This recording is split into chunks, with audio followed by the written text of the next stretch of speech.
India's independence, and the Government of India is celebrating the year in a big way to showcase the glorious history of India.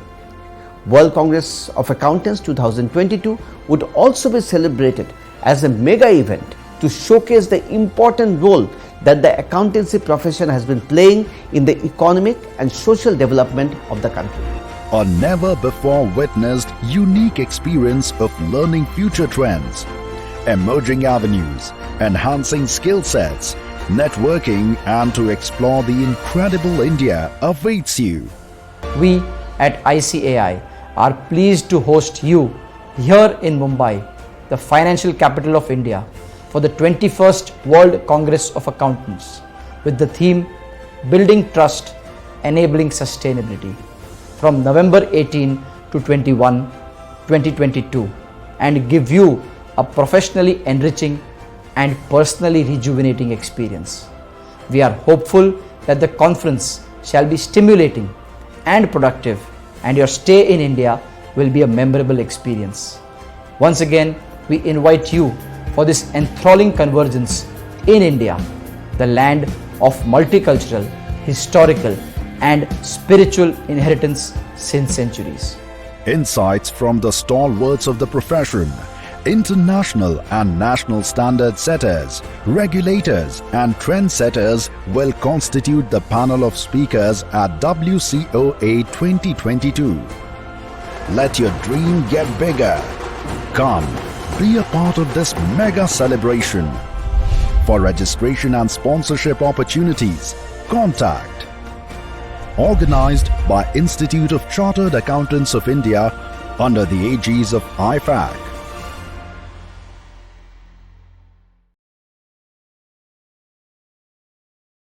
Very good morning, ladies and gentlemen.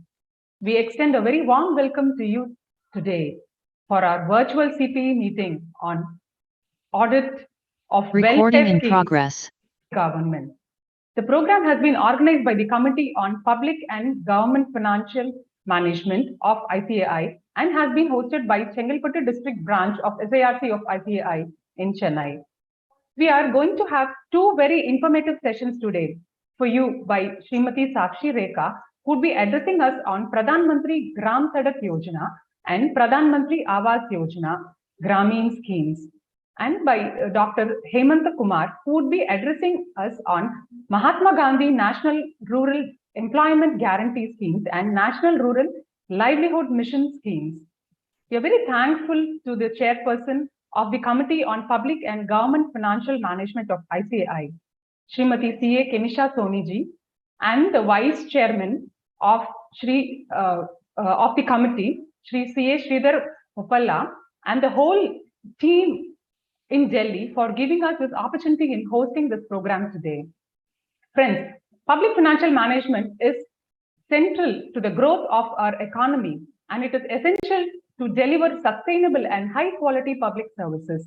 In India, public financial management reforms have evolved over decades, and as the quality of financial statements impacts the quality of various finance-related decisions, financial reporting is considered as a vital thing in public financial management. ICAI has constituted a committee on public finance and government financial management, which strives to assist central and state governments and local bodies in successful implementation of the accounting reforms and public finance management.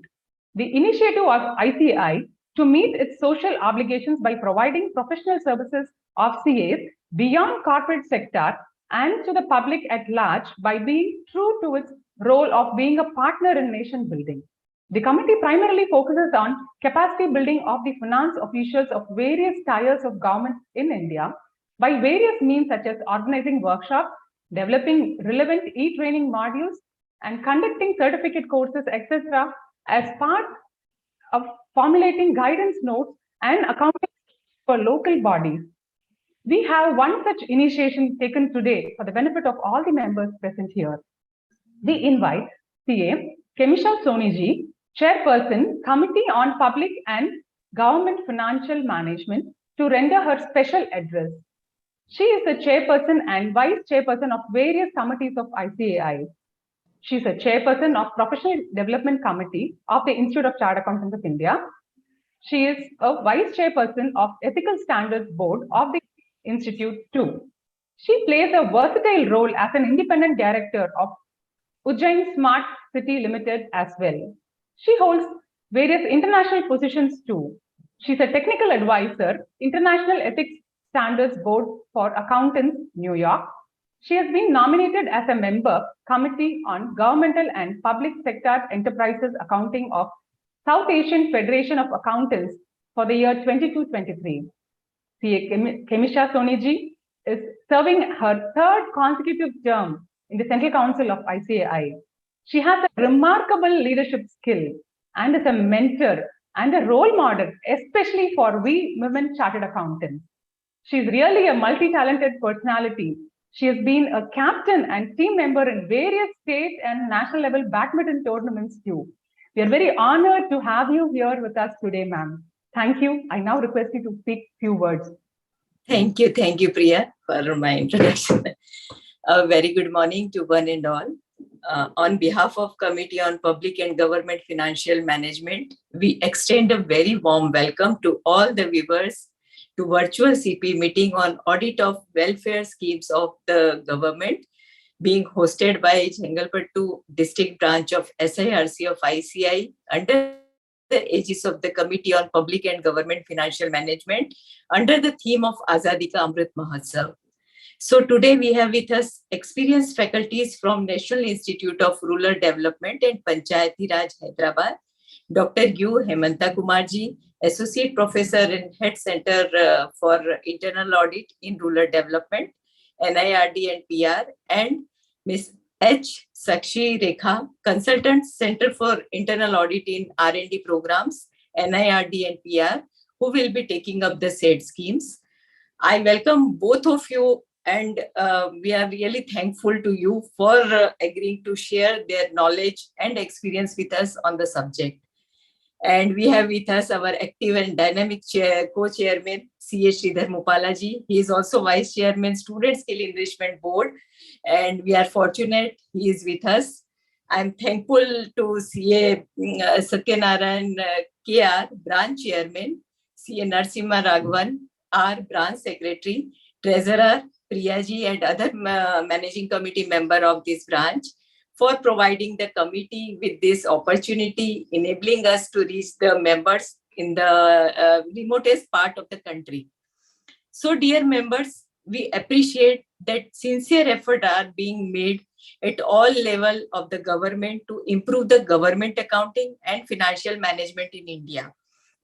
So, accountancy profession is also committed to protect the public interest and enhancing transparency in the financial operations. So ICAI, as a partner in nation building, is involved in ongoing accounting and financial management reform in country, in private sector, as well as in government also. So ICAI, through this committee, generally formulates accounting standard for local bodies, that is also based on International Public Sector Accounting Standard, IPSAS. That is an international benchmark and internationally accepted accounting and financial reporting standard for all levels of government, including local bodies. Second, through committee, as Priya has also mentioned about that, capacity building of finance officers of various tiers of government in India, also runs certificate course on public finance and government accounting, and also submits technical input on government accounting related matter to Government Accounting Standard Advisory Board (GAZAB) in India and internationally on documents of International Public Sector Accounting Standard Board. So this is an initiative of ICAI to serve the society by providing professional services of CAs beyond corporate sector and to the public at large, by being true to its role of being a partner in nation building. As you all are aware, we at ICAI will continue to support government efficiency and transparency through our projects and technical assistance. So the committee has also taken several steps to increase its visibility, approach, and reach amongst government bodies, be it central, state, or local self-government. So the committee has extended a helping and advisory hand to all those who desired and expected it, especially in the area of accounting reforms and compliance mechanism. So we have also the certificate course on public finance and government accounting of the committee, even has been noticed by the policy makers and state governments, and they have also started this type of session also. And recently, just I would like to share some initiatives of our these committees. So recently we have launched some publications. Specifically, I would like to mention one important publication that is commonly used terms in public finance and government accounting, covering modern latest terminology used in arena of public finance and government accounting that will help various stakeholders in reading the financial statements of government in better manner and in generalized manner. Second, as I have mentioned about our certificate course, so we have already revised the certificate course and we have added 2 new modules on public financial management and Panchayati Raj institutions related certain technical material we have added in revise our certificate course. And also we have launched new websites. Specifically, we have designed for this government and public financial management related various website, various technical material. So our member can get all detail through that particular portal. So our member can visit that also. And we have prepared one 360-degree our committee brochures also for ready reference. So also our member can refer that. Now regarding this VCM, so Government of India launches schemes to address the social and economic welfare of the citizen that helps in eradicating poverty and unemployment, spreading education, health benefit and skill development.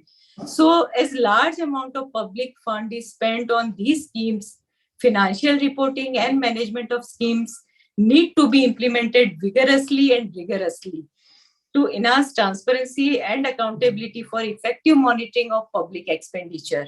So this VCM will address few welfare schemes of government such as Mahatma Gandhi National Rural Employment Guarantee Act, National Livelihood Mission, Pradhan Mantri Sadak Yojana, Pradhan Mantri Awas Yojana in detail, and about audit also I think they will cover about that. And now what is the role of chartered accountant? So a chartered accountant is bestowed with the quality of integrity, discipline, diligence, dedication, technical excellence, knowledge, analytical skills, and leadership with consistency of purpose. So ICI and CA community has played a greater role in success of even GST implementation in India and various schemes of government we are already propagating. And even institute already generally used to send pre-budget suggestion also. So we can say that ICI is the only institutional generally partner in related to finance and economy of India. So role of CA in effective implementation of government welfare scheme, we can say broader category, propagating information about various government welfare schemes to citizens. Second, we can say consultancy services to make people aware about the scheme. Third, we can say financial reporting, financial management, and audit of schemes to ensure its effective implementation and enhancing transparency and accountability. And fourth one, we can say compliance with various parameters of government schemes. So we are sure that with institute guidance, CAs would be enabled to play significant role in contributing towards government schemes and creating a sustainable economy. So I hope that you all would be benefited from the deliberation of the VCM. I once again wholeheartedly welcome all the viewers of this VCM, and all of you may ask questions, as our moderator also mentioned that he on the window provided for the purpose through chat box. So dear members, thank you very much. Happy learning. Thank you, madam. I'm sure the hard work done by your committee would definitely benefit our members, especially with respect to the courses and the modules which you're offering. Thank you, madam. Friends, we now invite C.A. Sridhar Muppalaji, Central Council Member, Vice Chairperson, Committee on Public and Government Financial Management, to render his special address. As a CCM, he has been serving in various committees of ICAI, He is also a chairman of Tapasya Group of Institutions. He is a great speaker in various national and international forums. He has received Leadership Award for Excellence in Education from Chief Minister of Andhra Pradesh during 2013. He has also been recognized as the Times Education Icon Award in 2017. We welcome you, sir. Thank you for being present with us today. I request you to speak a few words. Good morning, the chairperson of the committee, the senior most in the council, Kamisha Madam, and the team working in government and public finances, Namrata and her team, who can relentlessly render all the services, and the members of the Chengalpattu branch and the participants in the today's VCM. A very good morning to one and all. We all know that the things have been changing in India. In the past few years, government is more focused on identifying the areas where a development is required and a focused spending is happening. But at the same time, we know an Indian federal structure, and with the highest population what we have, the effectiveness of these schemes depends upon the audit and the efficiency of this expenditure incurred. So we, as the madam told, as a partner in nation building, we all know that we also want to add a contribute to the society. So this is the best area where audit of the government scheme, improvising their efficiency, working with the government officials will really help the government to focus more on it and make sure that the funds are reaching the desired people. As a chartered accountants, our majority of the time is aligned to the corporate and taxation. But at the same time, today the government spending, the volume of the budgets and the spending is consistently increasing. So I'm sure that the one new such area for the members is on the government and public finances. So it's also a time for us to travel even beyond the corporate and work towards our major objective and the motto of the institution being a partner in nation building.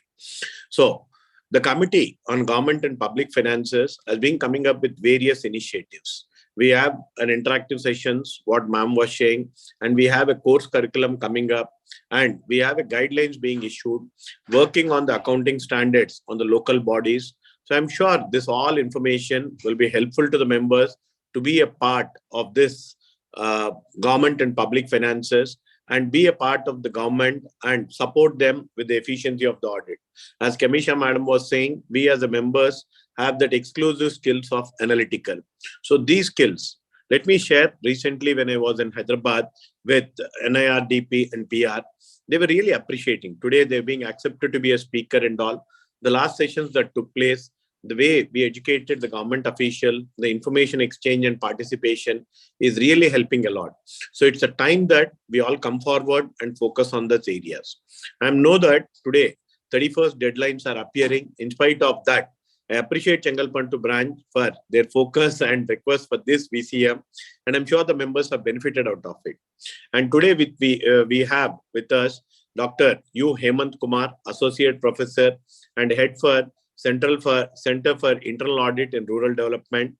And we have with us Seshireka, Consultant, Center for Internal Audit in Rural Development, to share their expertise and knowledge with us on this subject. In today's VCM, both our speakers would throw a light on few welfare schemes as discussed by the chairperson. So I'm looking forward for an enlightened and purposeful deliberations on the VCM. So I welcome all the viewers once again. And you may also ask your frequent any questions, etc. on the chat box. And I'm sure the session will add a value and knowledge to that. And as the management committee was saying, there's a start of it.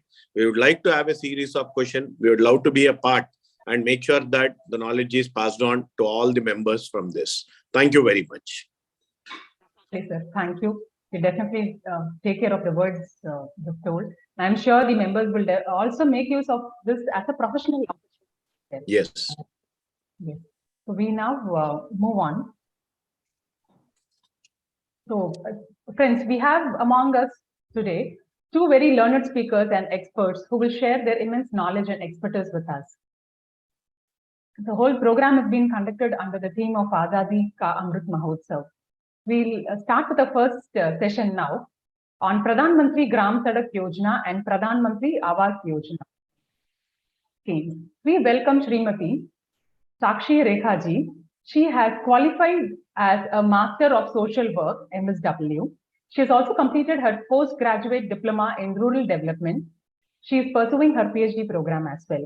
She is a consultant at Center for Internal Audit in Research Development Programs of the National Institute of Rural Development and Panchayati Raj. National Institute of Rural Development and Panchayati Raj works for the upliftment of the rural people in all aspects of life to cater to the needs of the rural people, such as capacity building, rural employment generation, and livelihood. Madam's area of specialization is specifically into research and training in rural development programs. She's been speaker in various forums as well. Thank you, Madam, for taking time out with us today. We welcome you to take the session. The floor is yours. Thank you, Priya ma'am. And good morning to all viewers, especially Chairman and Sridhar sir. Sridhar sir, I have known personally him. We met at NIRD itself. And all viewers.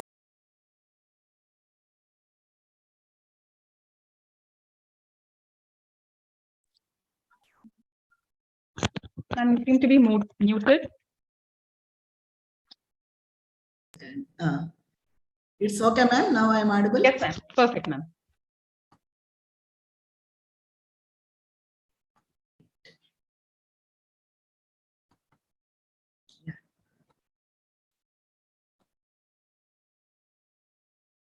Is screen is visible?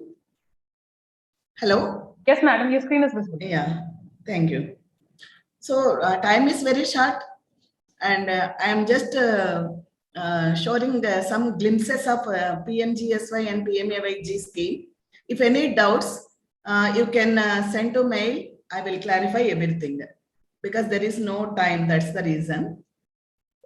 So first of all, we go through overview of Pradhan Mantri Gram Sadak Yojana, which is launched on 25th December 2000 by Prime Minister, ex-Prime Minister, Mr. Vajpayee. And it is national-wide plan under authority of Ministry of Rural Development.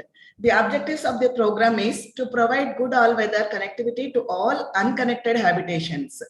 So we have to underline that all unconnected habitations. There should not be any type of connection to that habitation. And moreover, it is unit is for habitation, not revenue village. That is most important. Upgradation of selected rural roads to provide full farm to market connectivity. These are the objectives of the scheme. Mission. Program envisages connecting of all eligible unconnected habitations with a population of 500% as per 2001 census and above in plain areas, 250% and above in special category states, the tribal areas and the desert areas. You know, special category states means northeastern states, some hilly areas like Himalayan states and desert areas. For most intensive IAP blocks as identified by Ministry of Home Affairs, the unconnected habitations with population of 100 and above. This is also as per 2001 session. IAP means integrated action plan blocks, which are affected by left-wing activities. So that is the for them only 100 is enough. Population is 100 enough. Salient features: all-weather connectivity roads to all habitations which are not connected previously by any mode. Unit for program is habitation but not revenue village. 100% funding by center. When it was introduced, funding was bared by center, 100% was funding by center, and project implementation by the states, UTs, SRRDA at state level, and PIUs at district level. PMGSY exclusively work around rural areas and envisages only single road connectivity. This is also we have to notify that only single road connectivity. NRRDA at national level for technical support to embody. And the beauty of this program is inbuilt post-construction for 5-year maintenance. That is previously if a contractor constructed a road, if rain comes, it will wash out. Like that we have seen so many times before introduced in PMGSY. Now it will not happen because same contractor has to maintain for 5 years with the payment, not free of cost, but he will get payment for that also. Next, three-tier quality monitoring mechanism at district level, state level, and national level. That is, PIU means project implementing unit at district level. They will monitor, and again, state level means SQMs, state quality monitors. That is entirely separate quality monitors, and again national level monitors. Comprehensive MIS, that is OMAS, online management monitoring and accounting system, which will have all the information about construction of roads, physical progress, financial progress, and everything in OMAS, and it is accessible to all. That is for PMGSY 1. Again, PMGSY 2 and PMGSY 3 are also introduced. PMGSY 2 introduced in 12th 5-year plan. It is approved by Union Cabinet on 1st May 2013. Act as a catalyst for livelihood-based programs, including Ajivika scheme.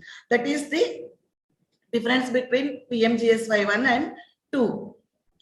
Features: all states UTs are eligible to participate in PMGSY 2 once they substantially complete PMGSY 1 works. Center state sharing is 75-25%, special areas 90-10. So in PMGSY 1, that is totally 100% funded by center, but in PMGSY 2, state also has to share, fund 25% of the expenditure. For special areas 90-10 and UTs 100%, maintenance and renewal cost will be borne by states and UTs. Previously, PMGSY 1, maintenance cost also borne by center, but in PMGSY 2, it should be borne by states and UTs. Just like that, PMGSY 3, it is introduced in 2019. It is proposed to consolidate 125 kilometer road length in the states. Central and state share also changed to 60-40. And special areas, it remains same 90-10. And UTs 100% by center. But maintenance cost is again states and UTs has to borne. Features: it involves consolidation of through roads and major rural links connecting habitation to Gramin agriculture markets, that is GRAMs, higher secondary schools and hospitals. So in PMGSY 3, they focused on school, higher secondary schools and hospitals also. And admin cost. Admin cost will be 2.25% on funding to that state, and that also earmarked for admin expenses for PIUs where implementing is done by, that is 1%, and travel expenses of PIUs, that is 0.5%, admin and travel expenses of SRRDA, that is 25%, independent quality monitoring, that is SQMs second tier, that is 5%, 0.5%. The specialization of this scheme is decentralized planning. Previously, if any roads construction means center will approve some roads to states, and states will sanction roads wherever they want. But it is not like that. So decentralized planning was done, like district rural roads plan developed for all the districts of the country, core network drawn out of the DRRP to provide for at least a single connectivity to every targeted habitation. The comprehensive new connectivity priority list and comprehensive upgradation priority list have been developed from the core network data. It was done at the in 2000 year only. With the perfect planning, they started this PMGSY program. And standards and specifications. A dedicated book of specifications of rural roads developed by Indian Roads Congress, a standard data book to enable the states to prepare schedules of weights based on specifications developed by Indian Roads Congress. And detailed project reports and scrutiny of the project reports. Detailed project report is a prerequisite for project clearance.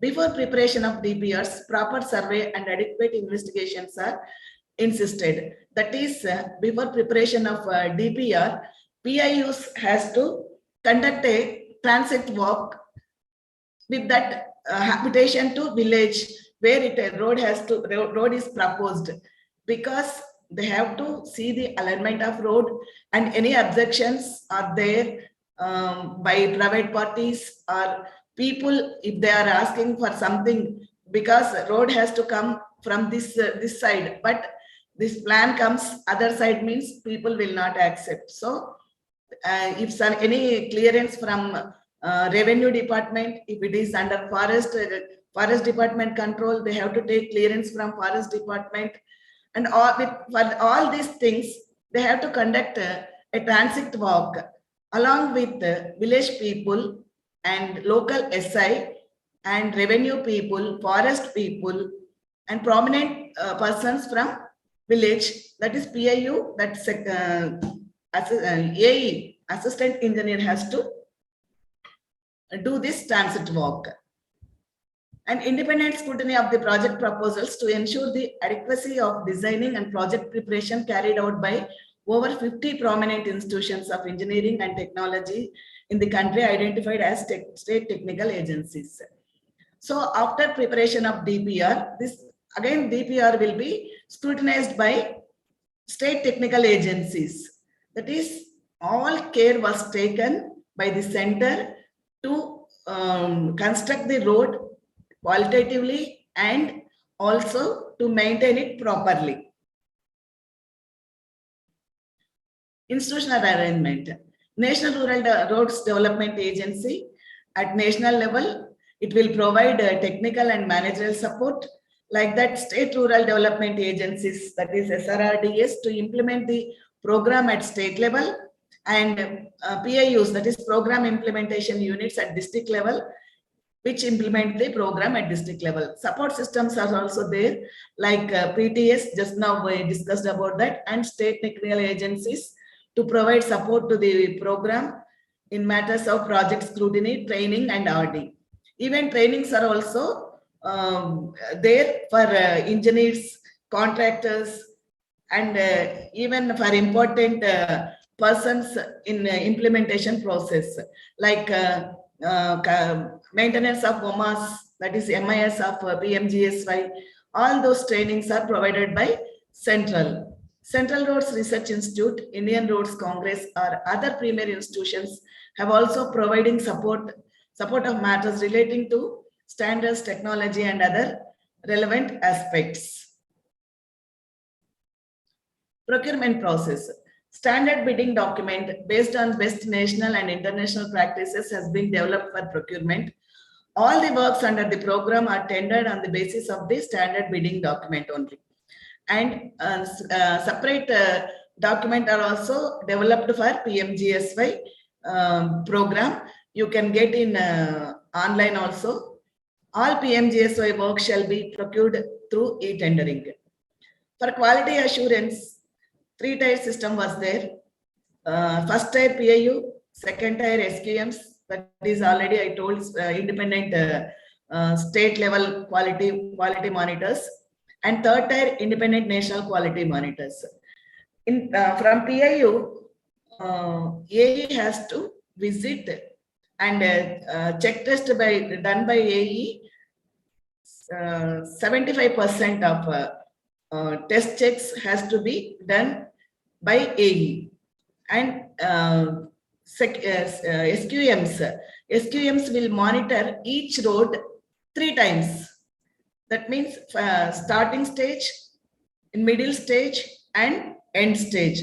They will visit each road for 3 times.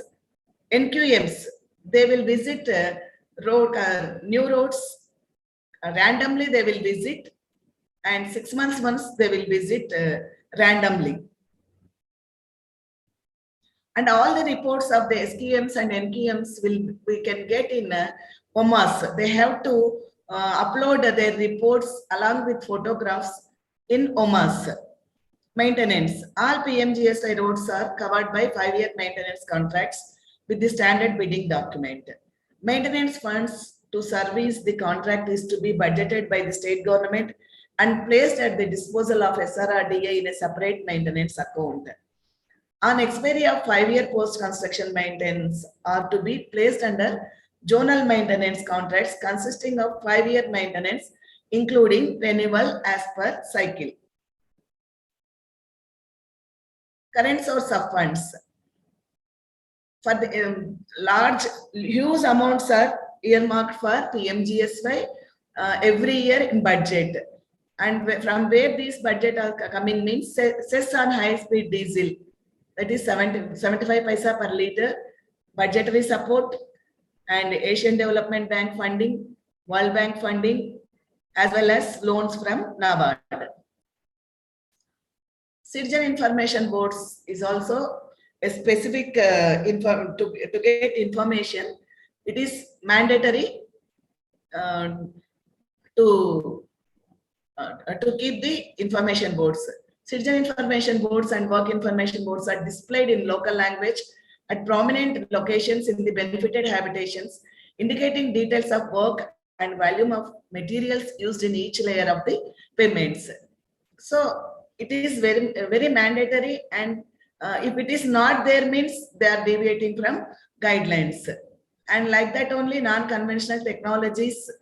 So the PMGSY has also focused on use of non-conventional construction materials such as waste plastic, cold mix, fly ash, jute and coir geotextiles, iron and copper slag, self-filled concrete, panel cement concrete, etc. and green technologies. This is 15% of roads has to be constructed with non-conventional technologies. But no state is following that at present. Maybe in future, we don't know. It should make as mandatory. The given 15% should be in non-conventional technologies, but no state is following. These are the examples for citizen information boards. Like see, they have to keep in display in local language, but here they displayed in English language because rural people cannot read, may not be read. That's why they have to put in local language. All information about which layer, which material they used, everything should be displayed like this. And green cover and convergence. Roadside tree plantation, including fruit-bearing tree sapling, is a must, but it is not. It is also not following by states. Only in Maharashtra, state government has taken initiation that if contractor is not going to plant roadside, they will cut the amount for each plant 500 rupees. So per kilometer, both sides he has to plant for 50 to 100 plants. If he do not plant those plants, then they will deduct from his payment. Only in Maharashtra state it is happening. And planting of tree saplings can be conversed with MG Narega, because MG Narega is providing horticulture and plantation works also. So that may be conversed with Narega. And Mary Sadak, a mobile application for citizens feedback system on PMGSY roads. Anybody can download this mobile application and they can give their opinion whether roads are good or bad. They can give complaint also through mobile app. That is the good governance system. And regarding audit, internal audit is inbuilt in PMGSY scheme. According to guidelines, each state has to maintain internal audit team by appointing CA firms, or otherwise they can maintain internal audit wings in SRRDA, but the internal audit is must in PMGSY. And like that, CA audits are also must. Every year they have to do CA audits also.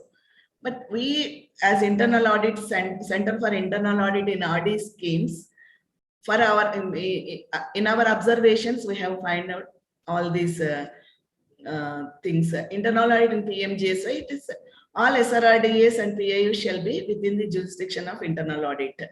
Periodic internal audits of PMGS will review project financial management, internal control mechanisms, books of accounts, registers and other records, effectiveness of procurement process, examination and evaluation of the policies, procedures and system followed by SRRDAs. And it ensures reliability and integrity related to PMGSY guidelines, plans, procedure, laws and regulations, safeguarding assets, economical and effective use of resources, accomplishment of established objectives and goals, appraisal of management. And all of you know, because all of you are having knowledge of your CS, you are all having knowledge of internal audit and risk-based internal audit also. In risk-based internal audit, we'll prepare risk register, which is a tool of documenting risks to the successful management of risks. And risk register is a document used as a risk management tool and to fulfill regularity compliance, acting as a respiratory to all risks identified and includes additional information about each risk. Example, nature of the risk, reference, who is responsible, what are the existing controlling mechanisms and mitigation measures, etc. So in our observations, all these are measures, not, we cannot tell I am included all risks, but only major risks I'm showing to you that are deviation and misuse of scheme funds and admin funds. It is standing in first place. Every state, they are deviating and misusing scheme funds and admin funds also. Like they are deviating scheme funds to other state schemes or other minister, any minister meetings are there, they are deviating those funds. Admin funds, they are misusing like in by spending amount on ineligible, inadmissible expenditure, like paying salaries of regular staff or purchasing vehicles, like that. And non-recovery of advances, like because contractors are involved in this scheme, they will pay advances to contractor and every bill they have to deduct those advances. But we don't know how they are doing. There is very much lagging in recovery of advances and all those things in huge amounts, crores of amounts. We are finding in each PIU, crores of amount is non-recovered by PIU or SRRDA. Because checks will be issued by SRRDA only, but recommendation should be go from PIU. That means this much advance has to be deducted from this bill. Then only SRRDA will deduct, but they are not doing like that. And blockade of government money with wrong and excess estimations and not reaching the targets, incomplete works. So already we know that huge amounts are investing for construction of roads and they are estimating wrongly or excess. That is sometimes there are 100% excess also estimations are going and not reaching the targets, incomplete work. So many contractors without doing transit work, these PIUs without doing transit work, they are preparing DPR, and sometimes we have found that forest land clearance is not given by forest and revenue department also not given, so that work has to be stopped. Up to that amount, whichever invested up to that part, that is wasteful expenditure only. And that is lost to government and blockade of government money also we can say. And lost to central government, non-deduction of TDS. You people know very much that TDS and levy of bank charges, bank interest on central funds. Non-deduction of TDS, you know, on bills, they have to deduct TDS. And sometimes they are deducting, but not according to rules. And not remitting also, they are not remitting, just they are deducting. They are not deducting 1 point, they are deducting but not remitting. And levy of bank charges. Already Reserve Bank given a circular that for government schemes, there should not be any bank charges. But still banks are charging and these people are paying that bank charges. That is also loss to government. And whatever funds, already government given a circular that all funds should be kept in savings account only. So that savings interest should be remitted again to central funds, or otherwise it should be reduced from next installment. That is not happening. And improper poor or non-maintenance of cash book and other registers, including non-reconciliation of bank statements with cash book. So this is also most important risk wherever we find, not even in PMGSY, in every scheme, because lack of proper knowledge, lack of training, whoever looking after accounts, they're not maintaining properly cash book and they're not doing reconciliation of bank statements.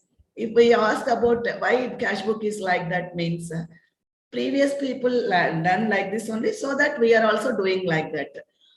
There is funding for trainings, but those trainings are not happening. That is also very big risk in PMGSY, and not only PMGSY, other schemes also. And fictitious works and ghost and non-eligible beneficiaries also. That means fictitious works, they are saying that road is there, but we cannot find that road. That is also happening in some areas, not in all areas. In some areas it is happening. And poor monitoring system. No IEC activities. Information boards regarding work details not provided at sites. And one more important thing is inadequate staff, or if staff is there, qualified staff is also not there. And deviation of guidelines. So they're not following guidelines properly. And some other risks, these are regarding contractors. PIUs and SRRDS are benefiting contractors. That is sanction of EOT without imposing penalty and final payments, done without sanction of EOT, final payments of contractors without issuing completion certificate, etc. Actually, prescribed time is over for any road construction. Sanction should be given for extension of time by imposing penalty, unless it is natural hazards like floods, like that. If it is, then engineer can give extension of time without imposing penalty. But always no contractor is completing their work within prescribed time. Actually, before 12 months, they have to complete that work, maximum 18 months. But no contractor is completing that. Sometimes they are taking up to 3 years and 4 years also. And these people are giving extension time, and sometimes they are not at all sanctioning extension time also. They are doing their work with their will only.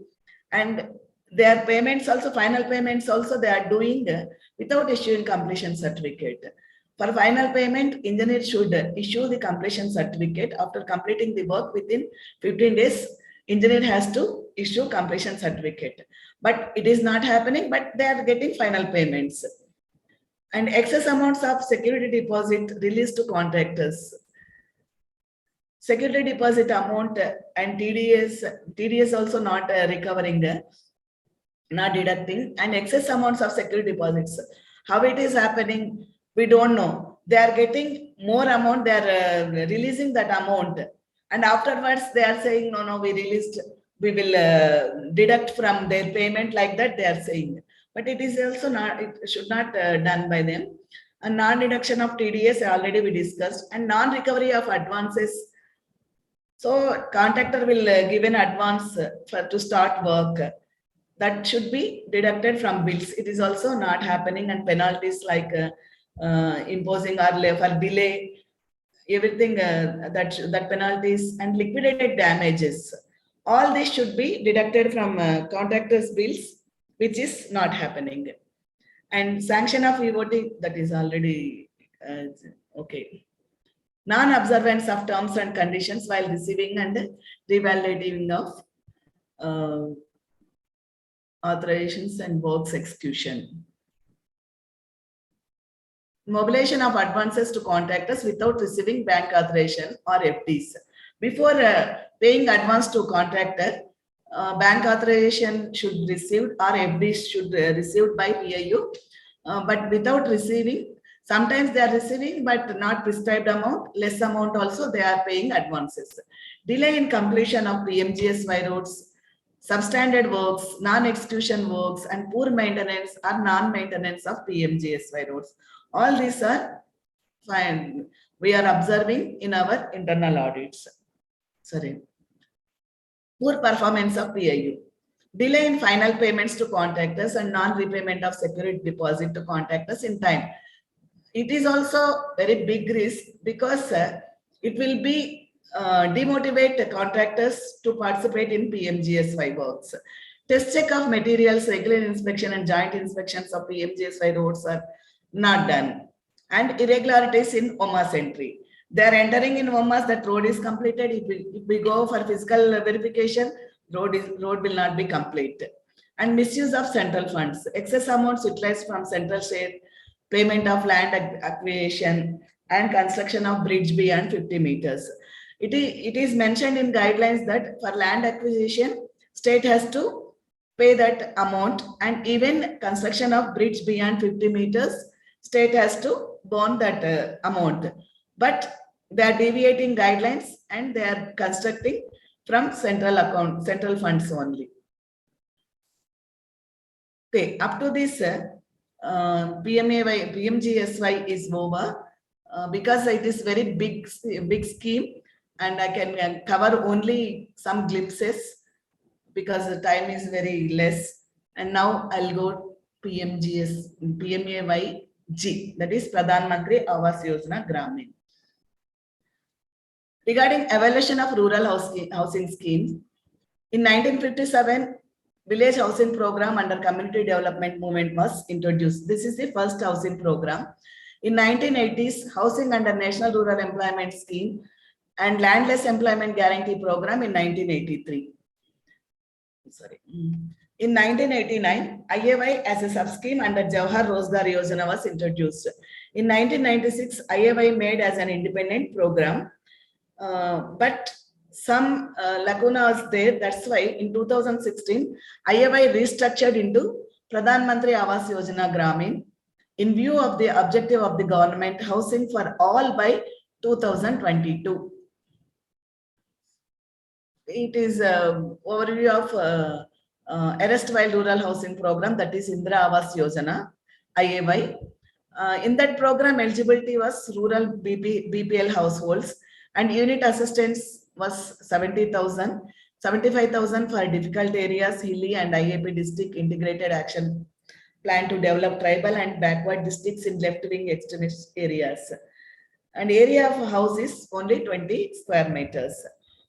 3.60 crore houses have been constructed under IAY scheme. And this is the amount provided as assistance to beneficiaries.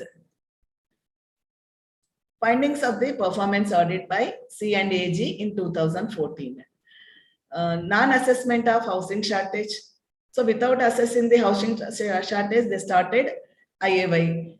So they are not having the idea how many houses they have to construct and how and up to what period.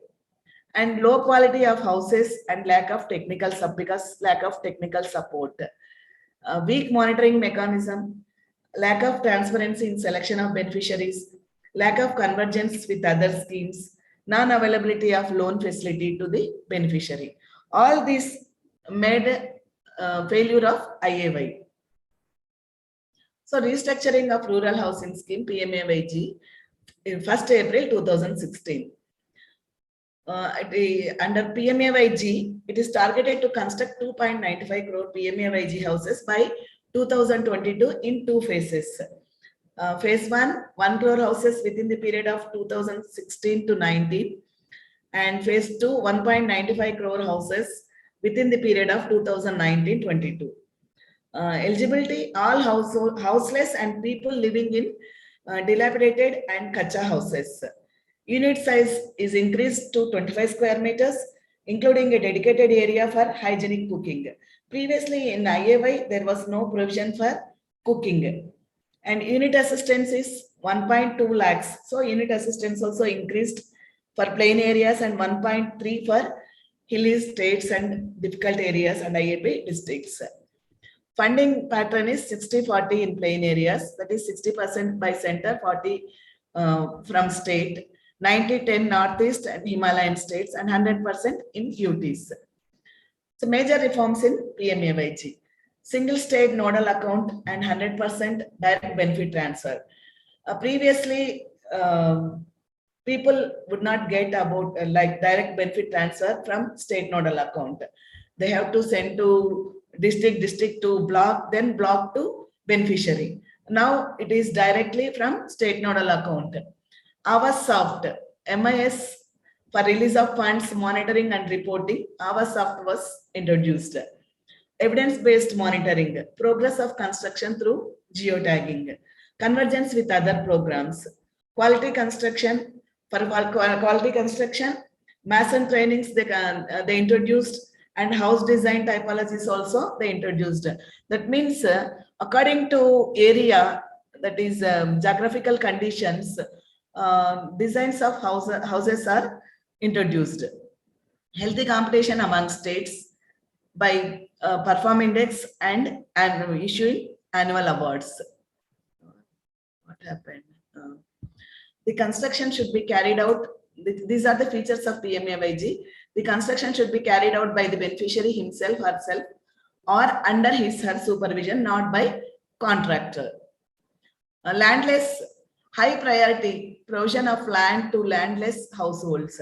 High priority was given to landless people and land to be provided by GP to landless households.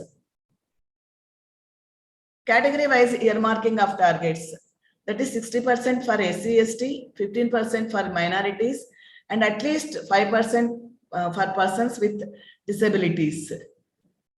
Utilization of 4% of funds released for administering the scheme during phase 1 and 2% during phase 2. Support to old or infirm or a person with disability in construction through rural mason training program. 5% allocation for special projects and losses due to natural calamities. Dedicated program management unit at state, district, block level. So PMUs are at 3 levels, state, district and block level. Empowered committee for approval annual allocation, special projects, difficult areas. Saturation approach, that is Mission Antyodaya villages, SAG GPs, urban clusters, open defecation free GPs, GPs with strong social capital through DNRLM, SHGs and Kala Azad GPs. So these GPs has to get 100% houses. This scheme is monitored by area officers, field visits by ministry officers, state official and various field functionaries. PMAYG has also a provision of social audit for better accountability.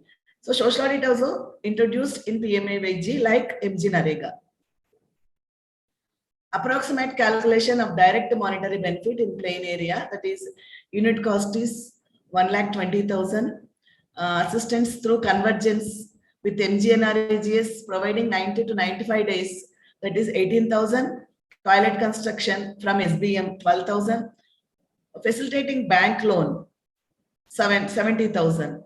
Total assistance is 2,20,000.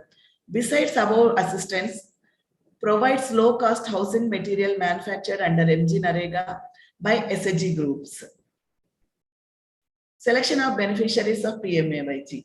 Identification of beneficiaries based on housing deprivation parameters as per SCC 211 data, that is socio-economic and caste census data. houseless households and households living in 0, 1 and 2 room Kacha house as per SEC data to be provided assistance. A prioritized list of beneficiaries to be prepared and finalized in the Gram Sabha. Based on the targets assigned to the Gram Panchayat in a year, annual selection list is prepared strictly in accordance with the seniority in the list of beneficiaries. Appellate authority to be set up at the district level to hear appeals relating to removal and prioritization in the list of beneficiaries. Use of SEC data, prioritization of beneficiaries within the list, verification of priority list by Gram Sabha, so that preparing list, and grievance redressal by appellate committee, publication of final priority list.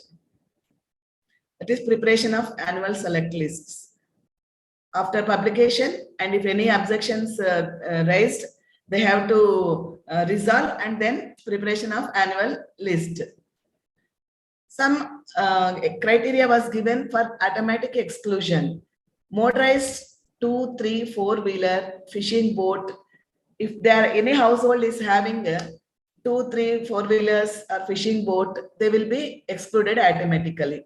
Mechanized 3, 4-wheeler agricultural equipment, they will also excluded. Kisan credit card, whoever having Kisan credit card with credit limit of rupees 50,000 or above. Household with any member as a government employee. Households with non-agriculture enterprises registered with the government. Any member of the family earning more than rupees 10,000 per month. Paying income tax, paying professional tax, own a refrigerator, own landline phone, own 2.5 acres or more or irrigated land with at least one irrigation equipment, 5 acres or more of irrigated land for 2 or more crop seasons, owning at least 7.5 acres of land or more with at least one irrigation equipment. Some automatic inclusion criteria also they mentioned in the guidelines. That is household without shelter, destitute or living on alms, manual scavengers, primitive tribal groups, legally released bonded laborer. For these people are included should include automatically.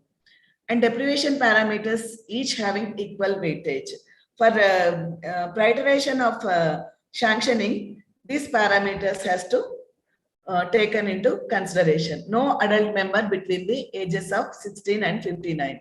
If any household is having not having adult member between 16 and 59 age, they should be given first priority. And female headed households with no adult male member between 16 and 59. Households with disabled member and no able-bodied adult member. Household with no literate adult above 25 years. Landless households deriving a major part of their income from manual casual labor.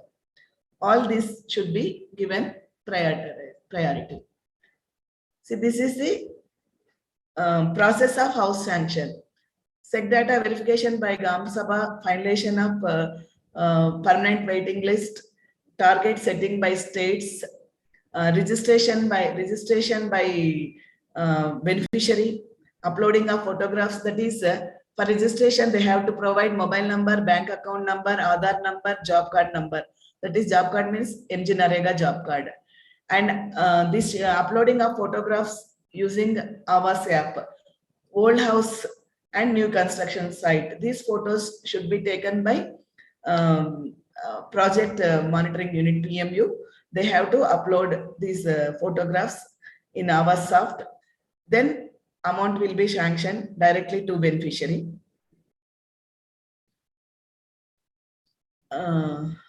Circulation of GP-wise list of eligible beneficiaries. Verification of priority list by Gram Sabha. Okay, all these are already we discussed. Silent features of PMAYG. Category wise already these also discussed. Okay, these also over. Okay. Special projects, allocation of 5% of annual budgetary allocation, rehabilitation of families affected by natural hazards, law and order problems, settlement of families, affected by international border issues, forest rights act, surrendered militants, occupational diseases, and new technology demonstration. For them, 5% was earmarked.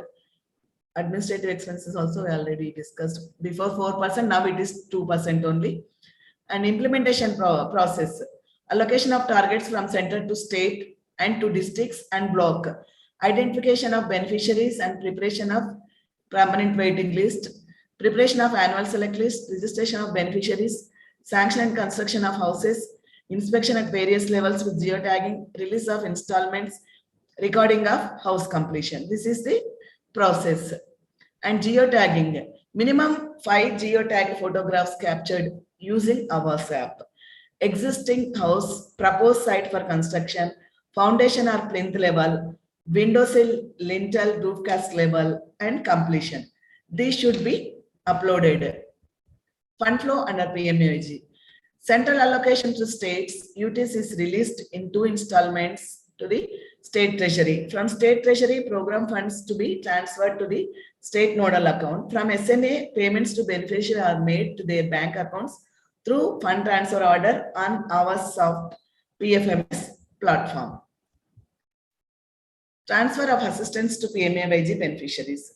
Minimum 3 installments linked to stages of construction. First installment to be paid mandatorily with the sanction of house, but it is not happening in so many states because they are complaining that if they released first installment, they are spending that amount to other expenditures, so other purpose, and they are not starting house construction.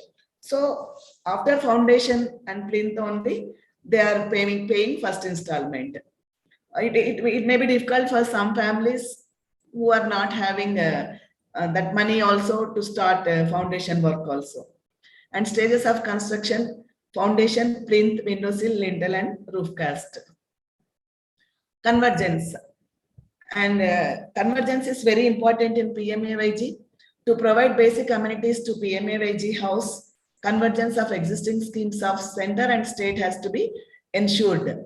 That is PMU duty to ensure this convergence.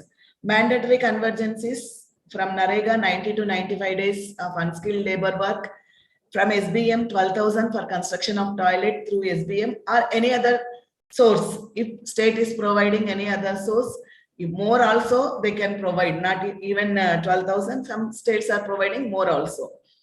And other convergences are LPG connection from Pradhan Mantri Ujjwala Yojana, electricity from Deen Dayal Upadhyay Gram Jyoti Yojana, solar lanterns, Ministry of New and Renewable Energy Sources, biogas from National Biogas and Manure Management Program, drinking water from National Rural Drinking Water Program, NBCP National Biomass Cook Stoves Program, management of solid and liquid waste, SBM or any other scheme of the state or UT, building materials like bricks, mud blocks, fly ash bricks from NREGA, development of house sites, biofencing, paved paths, approach roads, soil conservation and protection works from NREGA.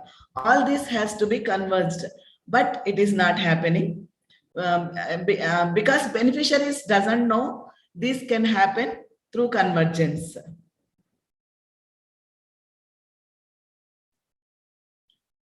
Good governance framework in PMAIG. That is identity through Aadhaar. So Aadhaar is must.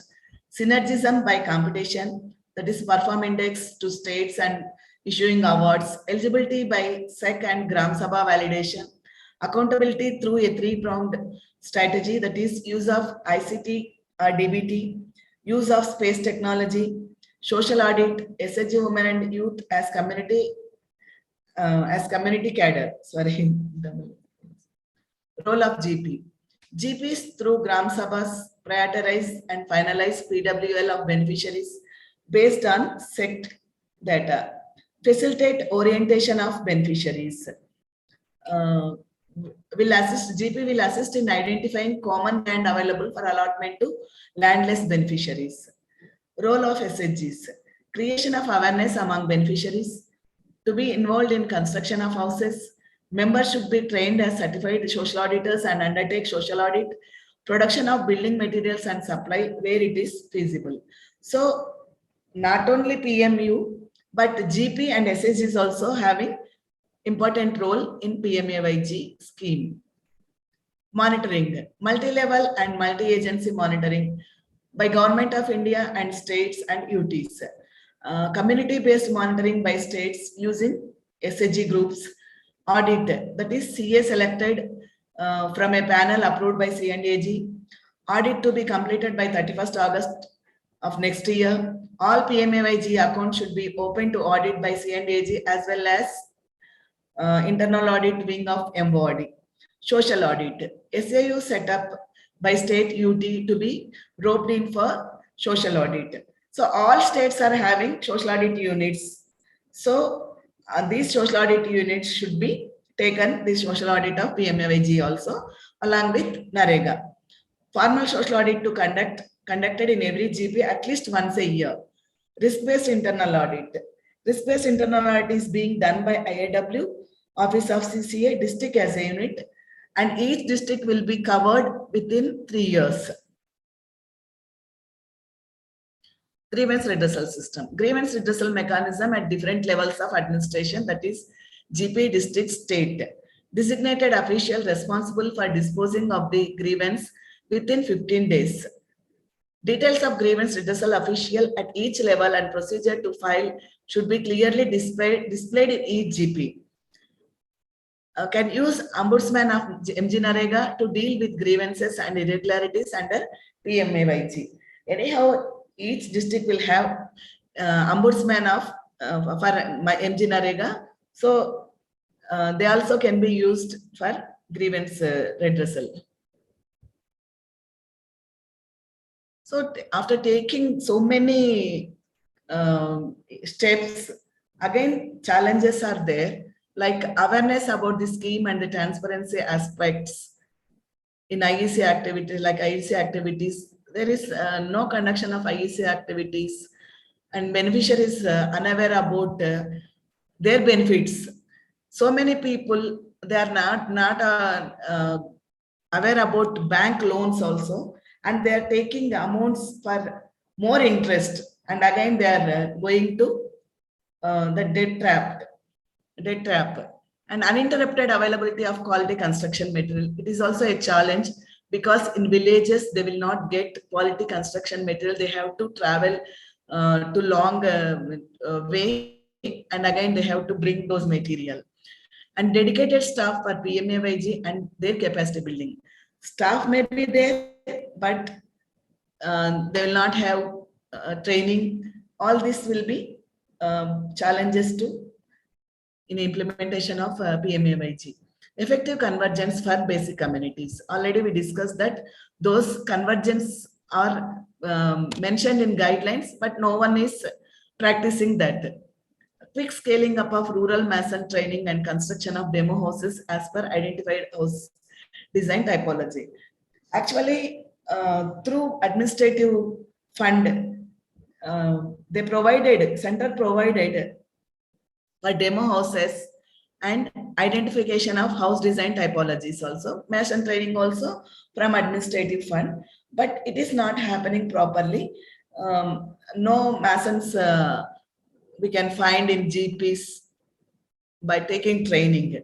Some are there, but they are not ready to work for that money which they will get as their wages.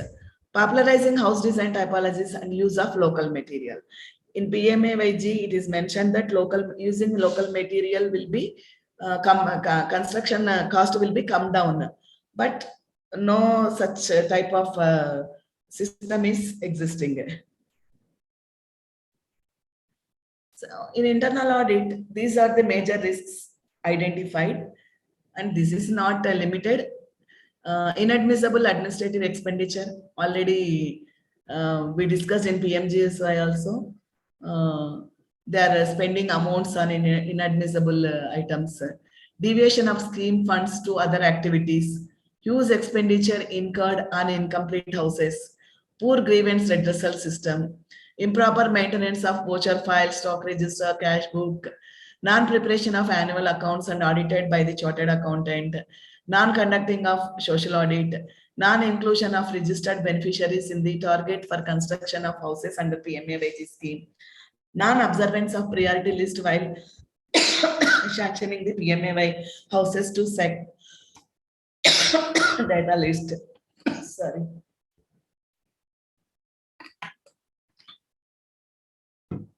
Landless villages who should be given a priority, they were removing from SEC list because GP is failing to provide land for them, so they are removing. Shortfall in achievement of construction of houses under PMAYG, huge unspent balances with implementing agencies, irregularities in reporting of construction of houses in Avasoft, houses reported as complete but found incomplete during field visit. Lack of awareness among beneficiaries about the various beneficiary support services due to ineffective IEC activities, delay in releasing of installments, non-involvement of trained masons in construction of houses, trainings not conducted for masons, construction of houses by employing contractors. It is also happening, which should not happen because beneficiary has to construct according to PMAYG guidelines. And non-deduction of TDS, it is common. No convergence with other schemes. Preparation of PWL without conducting Gram Sabha. PWL not displayed in GP. PMAYG logo and information of the scheme not displayed on completed houses.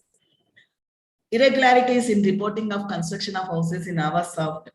Houses reported as completed, but yeah, it's already missing. No facilitation by official to provide loans from banks. So within time, I able to complete this only, but there is much information is pending. If any doubts, you can ask or you can send to my mail so that I will clarify all your doubts.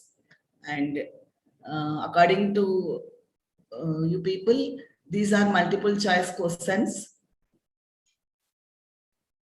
So I don't know whether you'll complete it now or afterwards. I don't know. Okay. Thank you. Thank you for giving this opportunity for all ICAI people. Thank you very much. Thank you, madam. We can have this multiple choice questions towards the end of the session. Okay. Thank you. Members. In fact, we are very happy that you've provided a very detailed overview of all the features and procedures and the controls which are established with respect to the Pradhan Mantri Gram Sadak Yojana and Pradhan Mantri Awas Yojana Gramin scheme. There are a couple of questions also available from our members. We'll take it up towards the end of the session. Okay. Thank you. We now move on to the second session on Mahatma Gandhi National Rural Employment Guarantee Scheme and National Rural Livelihood Mission Scheme. So here we have with us Shri Dr. Hemant Kumar Ji. We welcome you, sir. He's an associate professor, head of Center for Internal Audit and Rural Development, School of Accountability and Transparency, National Institute of Rural Development and Panchayati Raj. He has completed MA, MPhil, PhD in Economics from University of Hyderabad. His areas of specialization include development economics, sustainable rural livelihoods, participatory irrigation management, natural resources management, wage employment and accountability, transparency in rural development. He has published about 25 articles in various topics in a lot of journals and has authored about 4 books and monographs. He has published about 10 case studies and has contributed to about 10 book reviews as well. He has completed about 15 research studies. We're very glad to have you here today, sir. We welcome you. The floor is yours. Good afternoon, friends. Am I audible, madam? Yes, sir, you are, sir. And your PPT is also visible, sir. Okay, madam. Thank you very much. Friends, within 1 hour, 2 major schemes discussion. It's a Hercules task. especially Mahatma Gandhi National Rural Employment Guarantee Program as well as Day NRLM. So friends, I welcome, and I will also explain in brief about each and every aspect of these two important schemes of Government of India. So welcome to this Audit of Welfare Schemes of the Government, MGNREGS, and Day NRLM schemes. So friends, straight away we will discuss about these schemes. So I don't want to explain the background of this scheme, evaluation of this wage employment scheme over the period. So friends, MGNREGS, the main core areas are one is employment generation, that is 100 days assurance has been given in financial year on demand for each and every household, eligible household. And the second one is the asset creation, sustainable durable assets creation. That is another kind of important aspect under the scheme. And the third area is the involvement of PRIs, strengthening the PRIs, Panchayat Raj institutions at grassroots level, and their stake also while implementation of this program. And fourth one is the robust social audit and other kind of good governance aspects. That is, village monitoring committees are there, citizen-centric information boards are also there, and grievance addressing mechanisms are also there, and social audit and internal audit aspects are also inbuilt in this program. So friends, these are some of the important aspects are inbuilt the core areas under this Mahatma Gandhi National Rural Employment Guarantee Scheme. So friends, the Act has identified 9 categories of works to be taken up for providing employment to the job-seeking rural households, and it is a demand-driven program. The scheme also mandates keeping ready and shelf-off works, especially the district program coordinator and the district planning committee has to prepare labor budget. That is also self-off works. That is also inbuilt in this program. And the funding pattern of the scheme comprises 100% funding from unskilled labor cost, that is by central, and 75% material cost of the works taken up under this program. These are some of the things are main core areas. And as a strengthening of PRI institutions, the scheme requires Gram Panchayat as autonomous body to execute 50% of total works as implementing agency, and this ensures no interface of other authorities. Special provisions of social audit in the Act ensures effective transparency and accountability of the works. So these are the core areas of the scheme, and there are some non-negotiable provisions also available in the scheme. So one main thing is waste to material ratio at 60/40 should be maintained at a GP level. That is one thing. And for all works taken up by the Gram Panchayats, the cost of material component include wages of the skilled and semi-skilled workers shall not exceed 40% at the Gram Panchayat level. So these are the non-negotiable things. So another one is the works executed shall be done by using manual labor without engaging any contractors or machinery, except as permitted. Whenever it is needed, that the approval will take place in prescribed manner. The Act has also mentioned in detailed way. And equal wages to all without any gender bias. This is also another non-negotiable provisions of this scheme. And apart from this, there are some entitlements also available to the wage seekers. One is, these are some of the entitlements to the wage seekers.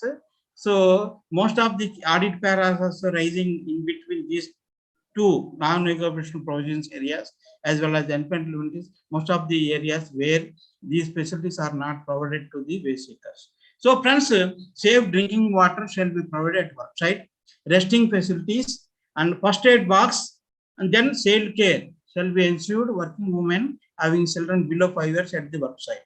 So friends, these are some of the entitlements are also has been provided under this Act. to the wage seekers. So friends, then coming to the rights of the wage, this, 1 second. Rights of the wage seekers. One is the every rural household whose adult is willing to work under NREGA has a right to get a job card. That is one kind of right. And every rural household has a right to get minimum 100 days of unskilled wage employment on demand in a financial year. This is second right. And wage seekers are entitled for employment on demand. He or she is alternative entitled for getting daily unemployment allowance in case employment is not granted within 15 days of demand. So that also has the provision has been mentioned in the Act. And the wage and payments are exclusively made in the account of the wage seekers, directly ensuring better transparency, either through DBT especially, and payment of wages should be made within 15 days after completion of the work. In case the payment of wages is not made within 15 days from the date of closure of the muster roll, the wage seeker shall be entitled to receive payment of compensation for the delay at the rate of 0.05% of the unpaid wages per day of delay beyond the 16th day of closure of muster roll. So these are the some of the rights have been as given in the Act. And if work site is more than 5 kilometers of the village, with the wage seekers will get additional 10% extra on wage realization as travel compensation. That is also there. And the scheme has grievance addressal that also we'll discuss in detail in coming slides. The scheme, and finally, the scheme has features of accident compensation claim in case of accident at work site. The scheme also provides ex gratia payment for permanent disability or death as a result of accident at work site. So friends, these are the rights of the wage seekers. It has mentioned in the Act.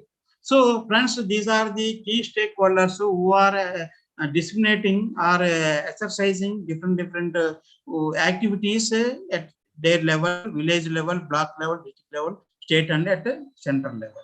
So friends, village level, these are the primary stakeholders. So wage seekers, these are the main, we have discussed in length in previous slides also regarding the wage seekers. So wage seekers are the primary stakeholders of the program, and they have to apply job card, registration is there. So application for registration, wage seekers at village level, they have to perform, and obtaining a job card, that is another stage. Then application for work and to obtain a demand receipt for the application made. So and getting work within 15 days. So friends, these are the some of the things actually the main stakeholder wage seekers, they have to have the right. Then coming to another aspect is Gram Sabha. This is the actually primary forum for conduct of social audits. It provides a platform all residents to seek and obtain all relevant information from all the implementing agencies, including GP, in relation to MD Narega works implemented in the GP area. So friends, Gram Sabha is the principal forum for wage seekers to raise their voices and make demands. So friends, it recommends what to be taken up and is the final authority. Gram Sabha is the final authority to determine the order of priority in which works will be initiated under MD Narega. So friends, apart from these two main stakeholders, there is the Gram Panchayat is also there, and receiving application for registration, verifying registration applications, and registered households, issuing job cards, and receiving applications for work. These are the some of the main functions of the Gram Sabha under this Act. Then coming to technical assistants are also there, as well as JEs are also there, and Gram Rozgar Sahayak.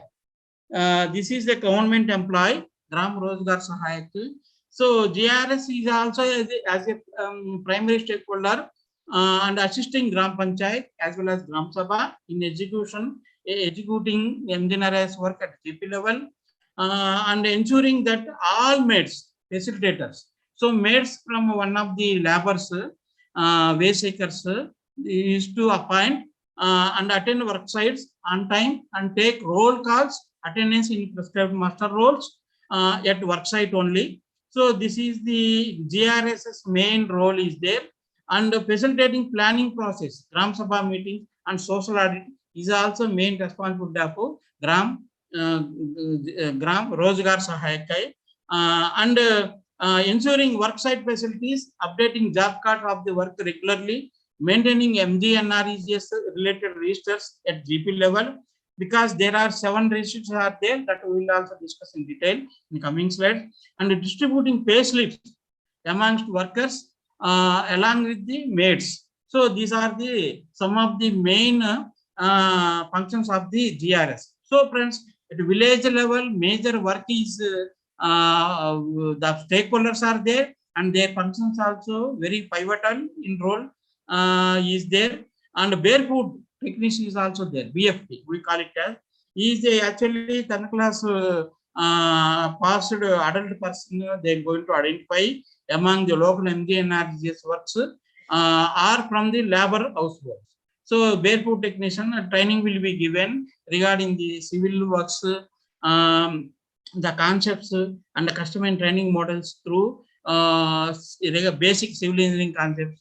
We're going to familiarize to him, familiarize to this barefoot trainees.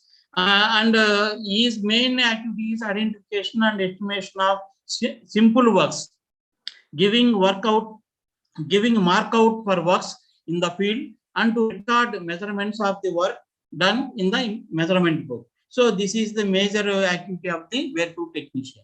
Then coming to थोड़ा हम आगे बढ़ जाएंगे क्योंकि time भी बहुत कम है. So program is black level program officer is there. So program officer main thing is consolidating, is also being primary stakeholder, act as a coordinator for the MG analysis at black level program officer, and issuing muster rolls including e-muster rolls on demand of GRS, Gram Rozgar Sahay, whatever the demand is taking place through Gram Sabha, through Gram Panchayat, it will reach to black level, and based on the GRS report, issuing muster rolls including e-muster rolls on demand of GRS, and ensuring prompt and fair payment of wages to all laborers, and payment of unemployment evidence in case employment is not provided on time, and maintaining and release and pledge, addressing these grievances within the block, and ensuring conduct of social audit also. This is the major function of this program officer. And apart from program officer, these two technical assistant and the junior engineer will assist the program officer for a preparation of work estimates, giving layout of works for construction, civil works, and monitor execution of works, provide technical supervision. These are the some of the staff is also helping with the program officer. Then coming to district program coordinator. Actually, the state government designates DPC, that is district program coordinator, who can be either the chief executive officer of the district panchayat, or the district collector, or any other district level officer of appropriate rank will be elected as act as DPC, and DPC is also assist the district panchayat in charging the functions of receiving the block panchayat plans and consolidate them along with project proposals, and he is the authority to prepare labor budget. So labor budget at the district level, and he has to take the approval from district panchayat planning committee. So friends, whatever the labor budget self-of activity is taking place at the district level, based on the self-of labor budget and self-of activity, it has been calculated to through block level to village level. So friends, these are the major stakeholders. And again, at state level, we have state employment guarantee council is there, Then it advised the government on implementation of the scheme.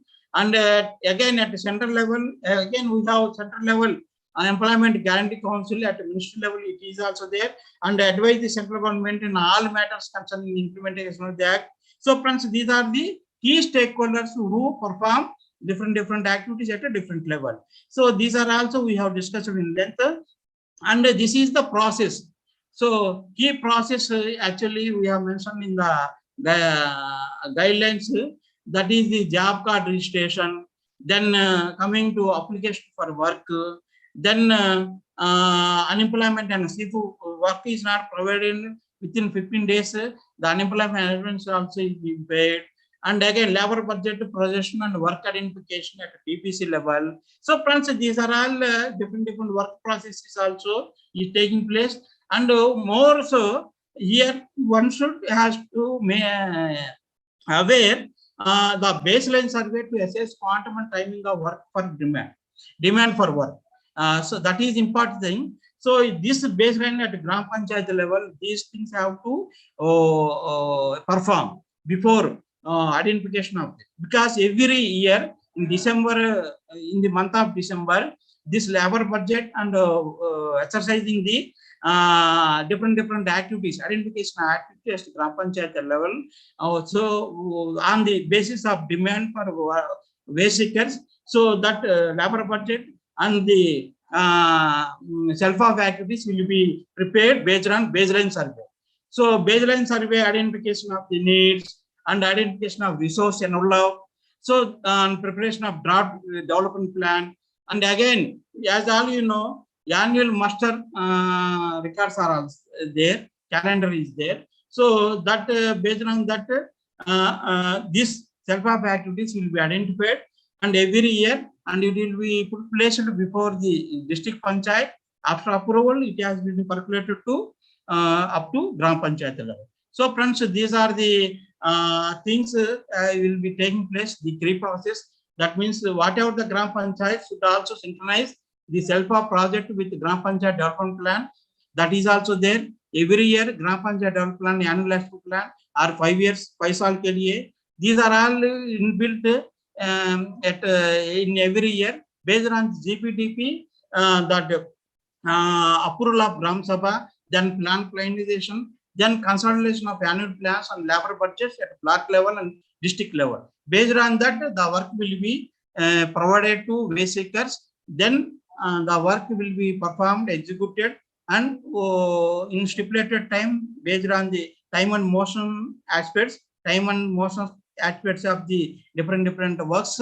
The work payment measurement book is also is there, and generation of measurement book also, it will be recorded by the technical junior engineer as well as the technical assistant. So a lot of procedures are taking place. These are also most of the areas, most of the risk areas are also taking place in this area also. That also we will discuss in length coming slides. So friends, these are some of the key stakeholders and the key processes at different levels is taking place.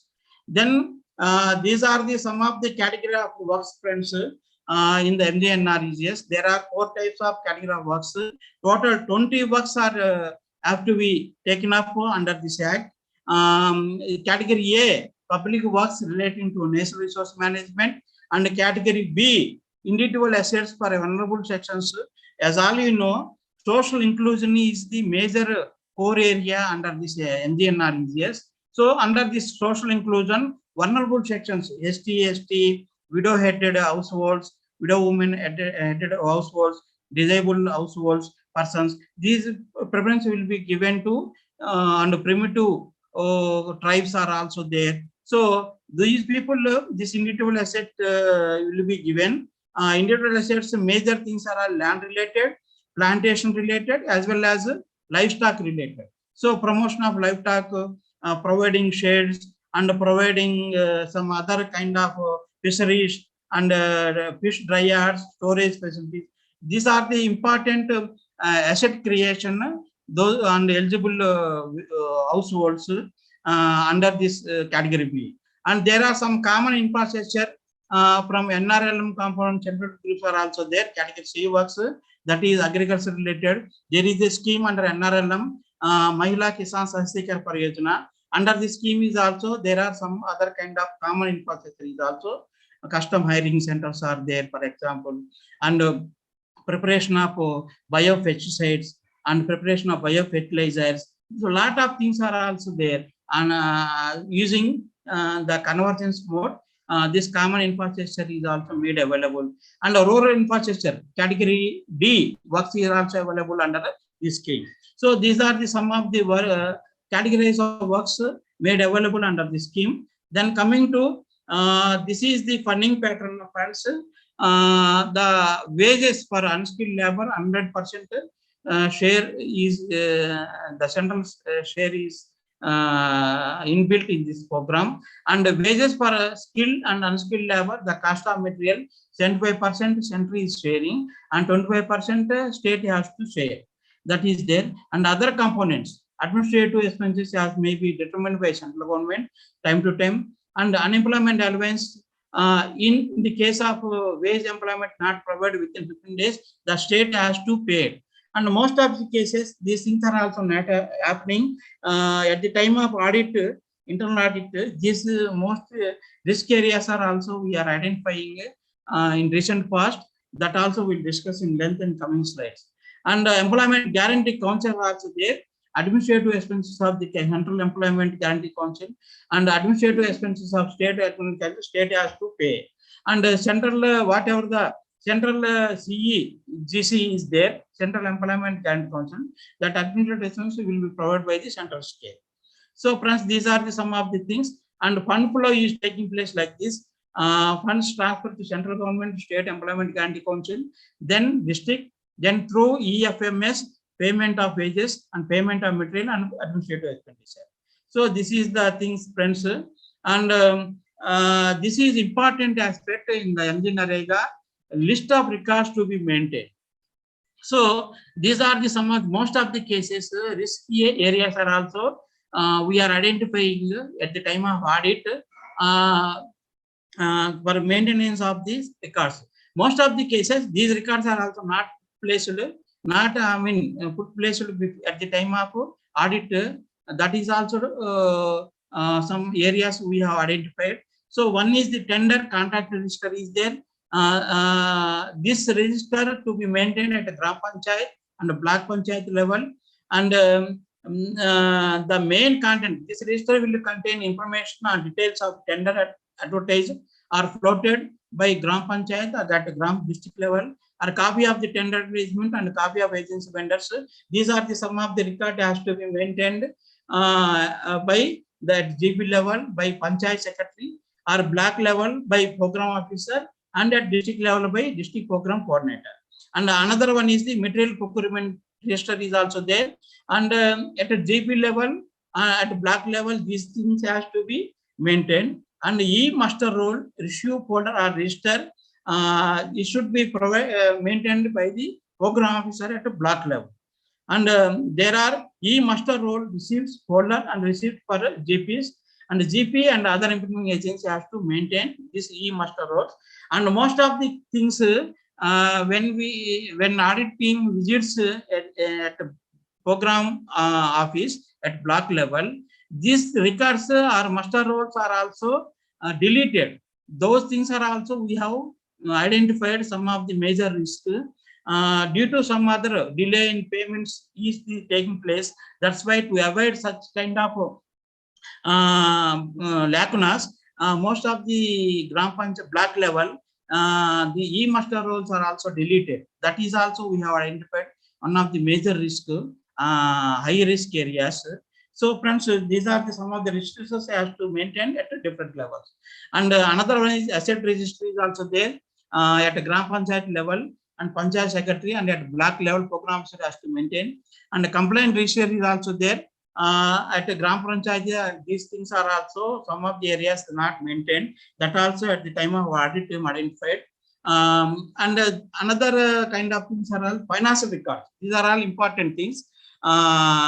Most of the things are also, there are so many risk areas we have identified under these records, financial records.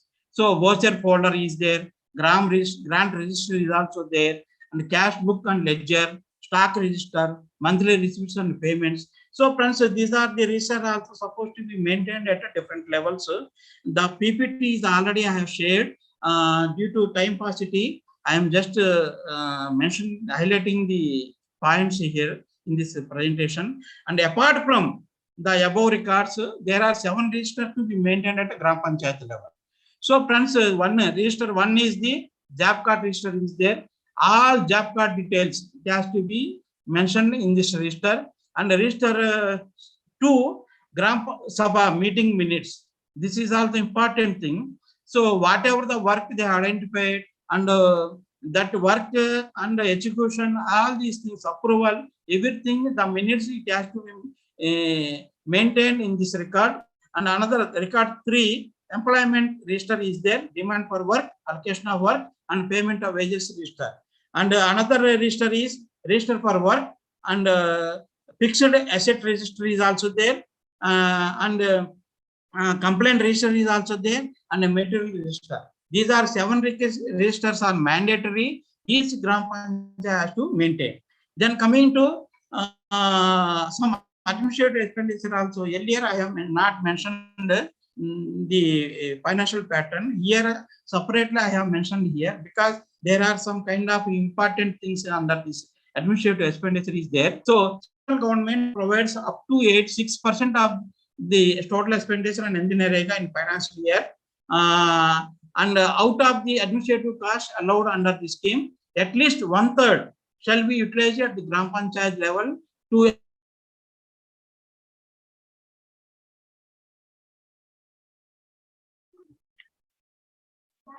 Sir, your voice is not audible.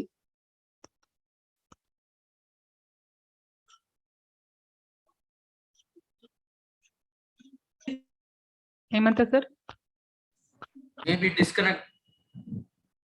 Some vehicle repair is also taking place, and hiring the vehicles also taking place. Those things are also at the time of audit we have identified. So friends, then straight away we are coming to internal audit under NREGA. So these are the some of the objectives while doing internal audit under this welfare schemes. One is evaluating and accounting the internal control system, examining the operational activities, physical verification, and analyzing financial and non-financial. So the major 3 objectives are there: ensuring compliance of rules, guidelines, and ensuring compliance of general financial rules, and safeguard the interests of the government and ensure the value for money. Take into consideration of the this NREGA. This is the methodology we are following. One is the risk-based internal audit is a corrective action, and the scope of internal audit in rural development programs include examination and evaluation of the policies, procedures, systems followed by the implementing agencies. Audit will be conducted on the basis of objectives and the projects of the scheme, examination of records and registers, and examination of sanction procedures, payment procedures as per guidelines, and field visits for assessment of the quality of the assets and works, and interaction with the beneficiaries to know the procedures followed in sanction payments. And in MORD welfare programs, RPI is connected district as a unit, verifying up to GP level. This is the methodology we have followed, and these are the some of the risk areas. Already this PPT I have shared. I just highlighting the areas. One is the whether IEC activities were conducted. If yes, on which content, where they conducted, when they conducted, when they were conducted, this kind of IEC. So whether there is any multiple registration of job cards or ghost job cards, or job cards are in custody of wage seekers, or job cards were renewed with effect from April 2017 onwards, whether photographs of the applicants were attached on job card register as well or job cards, whether all entries are made in job card. So most of the cases, the possession of job card is not the job card owner. Somewhere at the either at the technical assistant or GRS or some other program officer, some we have during at the time of this audit we have identified those lacunas also. So some fraudulence are also we have identified. And whether record was maintained for the acknowledgement issued to wage seekers for demand application, whether priority given to vulnerable sections in provision of wage employment or sanction of category B works. So these are the some of the things at the time of audit paras has been raised. Whether identification of works has been done in Gram Sabha, whether the village monitoring committees have been formed and functional. Most of the cases, the village monitoring committees are not yet formed. If formed also, they are different. That also we have identified. Whether list of approved works displayed in GP in local language, whether when it comes to good governance, citizen-centric boards are has to be maintained, but those hardly we will find in some of the districts also. Those also we have identified. So, friends, these are the some of the audit areas we have identified at the time of audit, internal audit in some of the districts across India. So, these are the some of the things. Since time is very short, and I have also shared some multiple choice questions in MG Narega.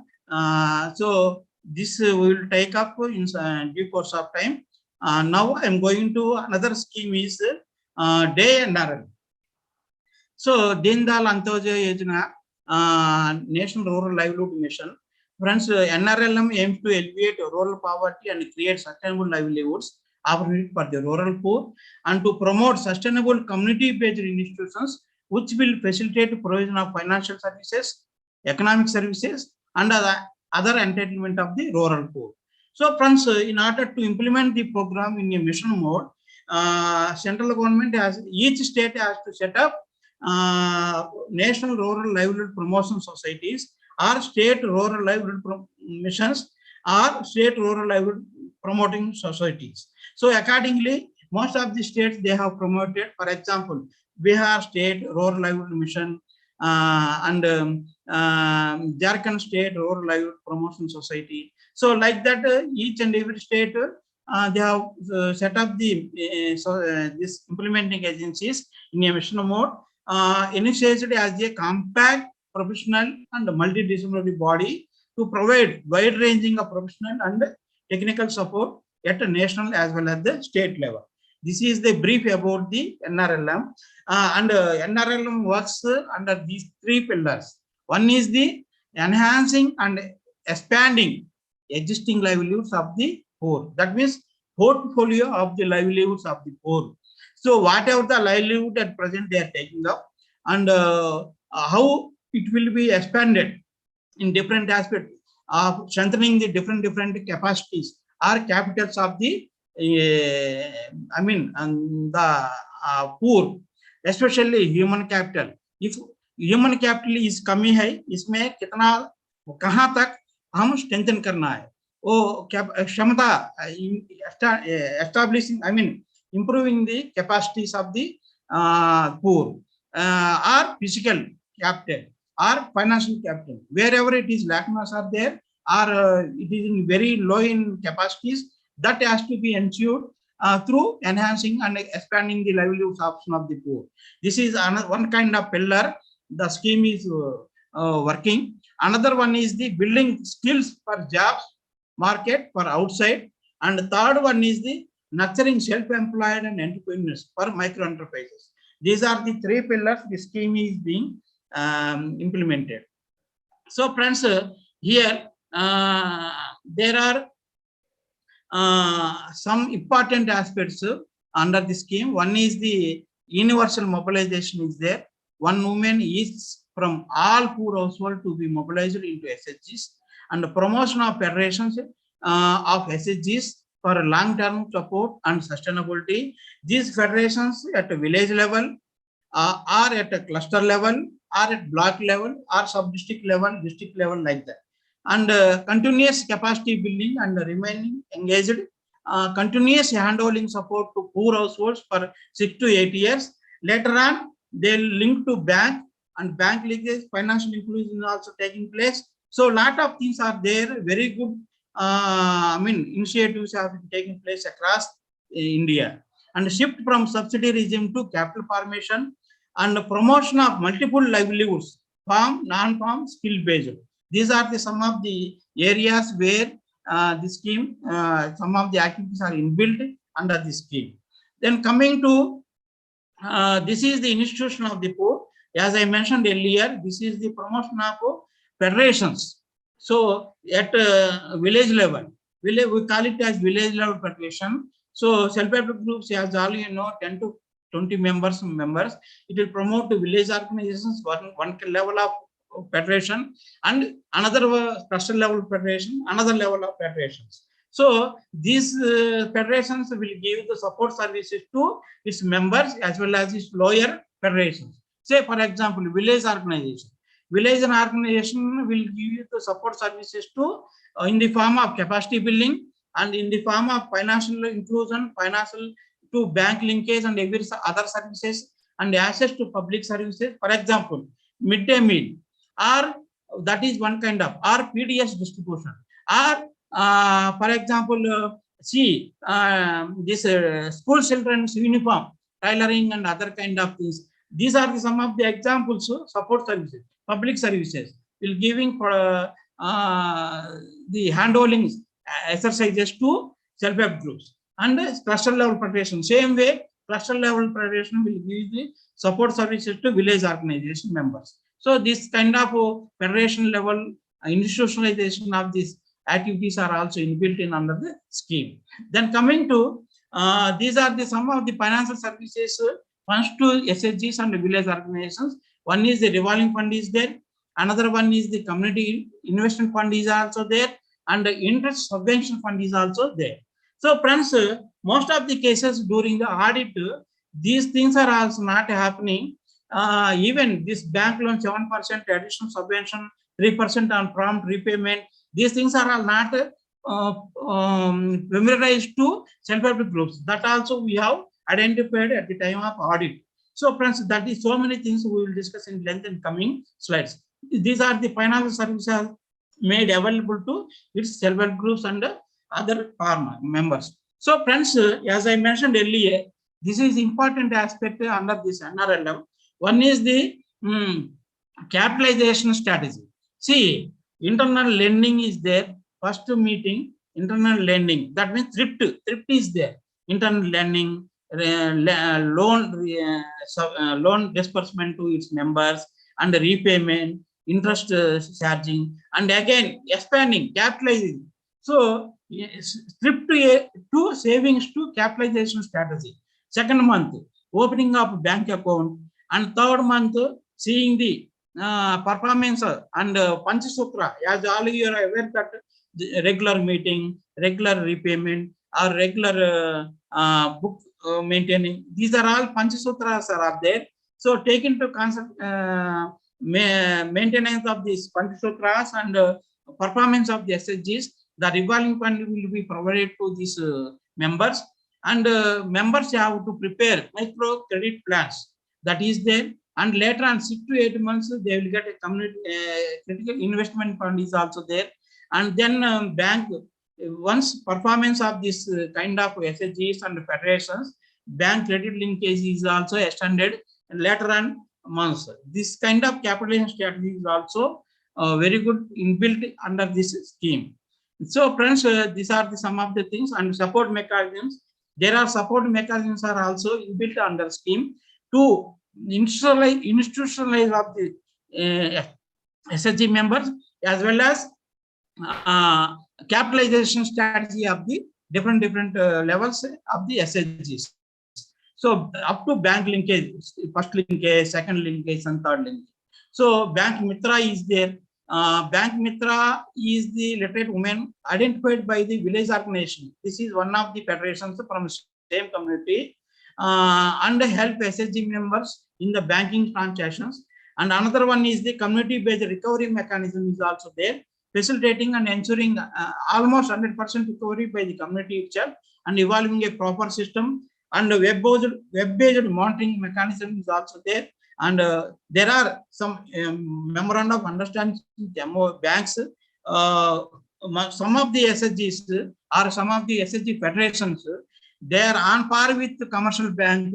They are also parallelly maintaining the banks that can with capital seed money, capital money of 10 crores or 50 crores, like that in some of the states. For example, Madhya Pradesh, in Tamil Nadu, or in Andhra Pradesh, in Telangana, some of the SSGs, they are federated up to that level, and they are also open up the bank as a commercial mode kind of things also they are maintained.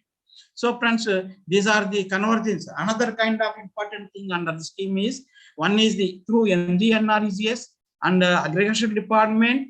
So NRLM convergence institutions who provide a platform for convergence and optimization of all anti-poverty program, and linkage with the Panchayat Raj institutions, and partnerships with NGOs and civil society organizations. So partnership with industries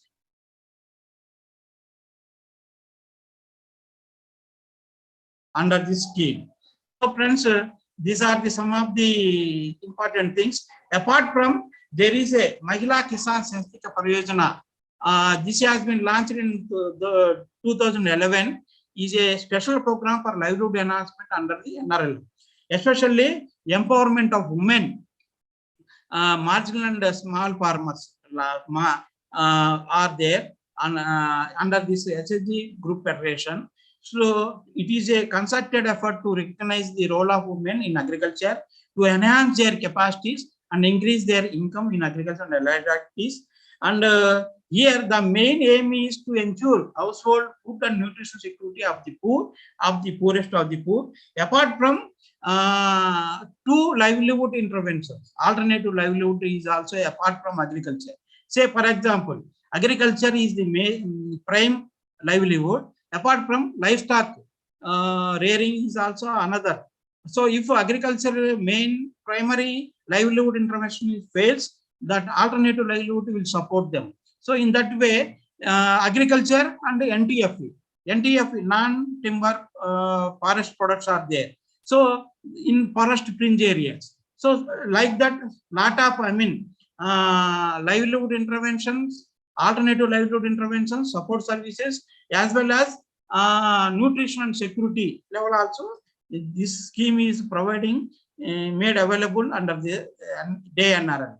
So friends, there are important things are there under MKSP. One is the community manager environmental sustainable agriculture practices are there. As I mentioned earlier, biopesticides and bio fertilizers, that package of practices under the community manager sustainable agriculture.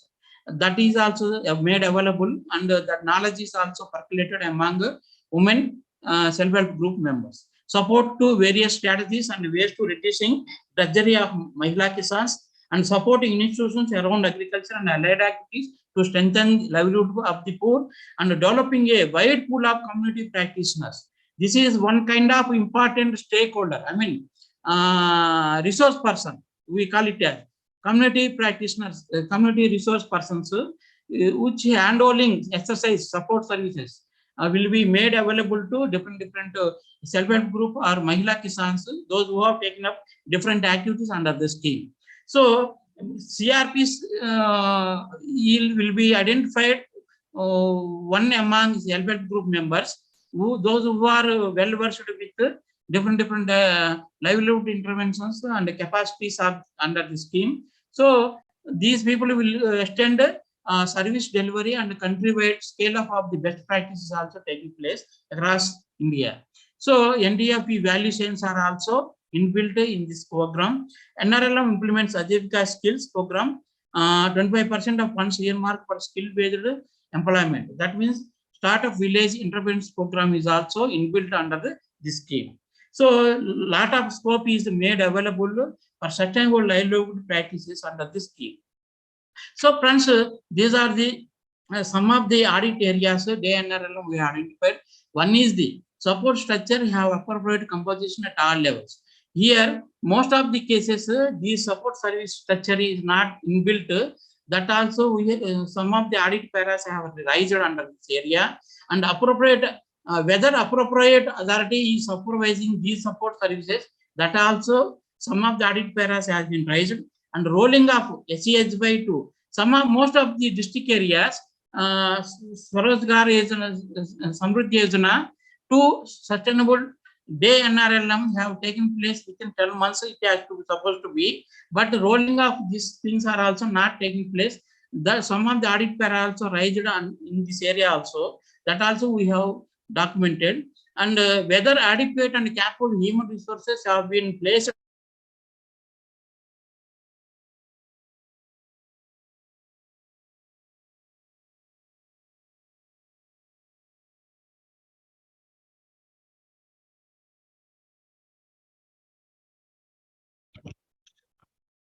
So your voice is not heard.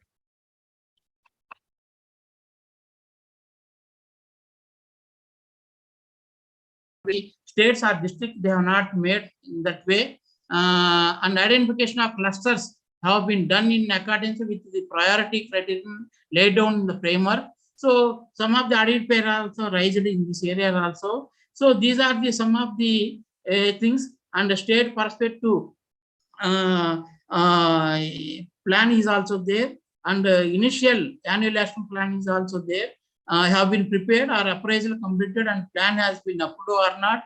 These are the most of the states are lacunas are there also there, and tracking the receipts and payment statement, and take the balance equation test for assets and liabilities of the federation. So most of the SSGs, the poor maintenance of their cash books or asset registers, that also most of the audit team have been raised different audit paras, and validate all transactions recorded in books of accounts during the quarter. So these are also some of the SSCs are not lagging behind. SSCs are lagging behind. So examine disbursement of loan, withdrawal of saving, and other payments made during the period, and verifying whether the transaction qualifies as per the set rules, procedures, and policies set by the cluster level federation. So friends, these are the some of the things are also audit paras have been raised. These are the under reconciliation of bank statements with the books of accounts. So here also in recent past, Maharashtra, Jharkhand, even in our recent past, some of the states, our postgraduate team, internal audit team members have been visited. They have also raised in this area. Lot of audit paras also raised reconciliation of bank statements with the books of accounts subject areas. So another thing, most of the audit risk areas are also where we have identified under the scheme are whether that annual action plan has been approved and components are in conversant with the policy framework. This most of the things deviation is taking place. Whether fund tracking system with the IT support is in place or not, that also lacunas are there. Whether funds are released as milestone laid down in policy document, or a track down utilization of funds released to SRLM and the district mission management unit up to SHG federations, cluster level, block level, or village level. Whether adequate linkages with linkages have been established with the banks and markets. So these are some of the things are also we have identified some of the risks in audit process, and whether following records, reports, and registers are maintained adequately. So most of the lacunas, most of the audit paras, high risk areas have been identified, deviations have been identified, and very good evidential, conditional evidential documentation is also brought out by the audit teams and in these areas also. So apart from earlier previous risk area, most of the risks are in identified, or deviations are taking place in these areas of the among at the SHG level federations, or at block level federations, cluster level federations. So friends, these are the some of the things we have noticed. This PPT has already been shared with you people, and you can kindly go through. These are the some of the things, and multiple choice questions also prepared, and these things also have been shared through email to all of you. So kindly go through. I'm just stopping here because already time is nearing. I mean, 1 o'clock is reached already. So, madam, I am hand out to you. What we'll do, whether we'll go for this multiple choice questions or any other questions, answer, we will give you whatever the suggestions, we will discuss with the participants. Yes, sir. Thank you, sir. Your session was really very good. In fact, you have given us a deep, in-depth analysis of all the key stakeholders, their roles, the process, funding pattern, records to be maintained, the expenses and the risk areas of the Mahatma Gandhi National Rural Employment Guarantee Schemes and National Rural Livelihood Mission Scheme. In fact, are the answers to these MCQs available with you, sir? In the Yes, madam. Yes. I'm just showing this last slide. You just pass on to the participants. So these are some of the keys. So MJNR is MCQs. These are some of the key answers and DNRL. It will be really useful for our members. I'm just sharing this key also, madam. So kindly note this. This key I have not shared, madam. I will send through email also, same key, and you can further you can disseminate to all other participants. Okay, sir, we will do it. These keys will be really useful for understanding the MCQs in a better manner. That will be really nice. Yes, madam. Actually, we have prepared in such a way that the entire 10 questions under this MG Narega, it gives them clear-cut picture of this implement. I mean, what are the core areas and implementation stage, and at the objective, achieving the objectives of through MGNR. Madam. Yes, sir. We can see the immense effort you have put on preparing all this. Really nice of you, sir. In fact, the knowledge learned, other than being a chartered accountant, I would personally say, as a general public, was immensely beneficial for us. So that was really very effective from both of you. In fact, we wish. Actually, time is very short, madam. Within 1 hour, 2 programs means because I got disturbed in between. I mean, because I have to see the time as well as the subject delivery and everything. So most of the important things also it might have skipped, it seems, at the time of presentation. But so anyway, I tried my level best to disseminate all the important aspects in each and every. I mean, in these 2 flagship programs. Definitely, sir. You did really a very good job. I'm sure your PPT covers everything in depth, and the contents would be very useful for the members once they go through the same. So, thank you, madam. And we wish all the schemes of the government reach to their right purpose and serve the benefit of the people of the nation. And I'm also confident that we CAs will play a very vital role in this and will contribute to the nation building. In fact, regarding questions, due to the paucity of time, we don't have any specific questions. If anything is there, we'll definitely email you. But I have mentioned my email, madam, kindly, because that is important. Actually, the stakeholders who are participating in this webinar, we have to, I mean, look at their end also, madam. How far these presentations reached to them, and whether is there any, I mean, further discussion or any other clarification they need. Let them, I mean, I'm requesting them to kindly send using this email their queries or their questions or any comments or suggestions. Certainly will respond, madam. Definitely, sir. That will be really nice of you. In fact, I just have one question from my side. We were, when both of you as speakers, we were discussing on the major risks or the concern areas with respect to PIUs or the non-recovery of advances or misuse of funds or non-reconciliation of various balances. They all seem to be really potentially dangerous risks and a complete threat to the exchequer per se. So how strong are these systems established so that these are once identified, how strong are these risks evaluated and corrected by the program or the monitoring authority for this? Madam, actually, at the time of at the time of entry of this audit in the district, madam. So the audit team will explain about all the different program aspects. Am I audible, madam? Yes, sir. You are audible, sir. So explain with the district authorities about this different audit procedures, everything. Then at the time of exit of this audit, so whatever the findings they found, deviations at different levels, so they used to explain or used to familiarize to the district authorities.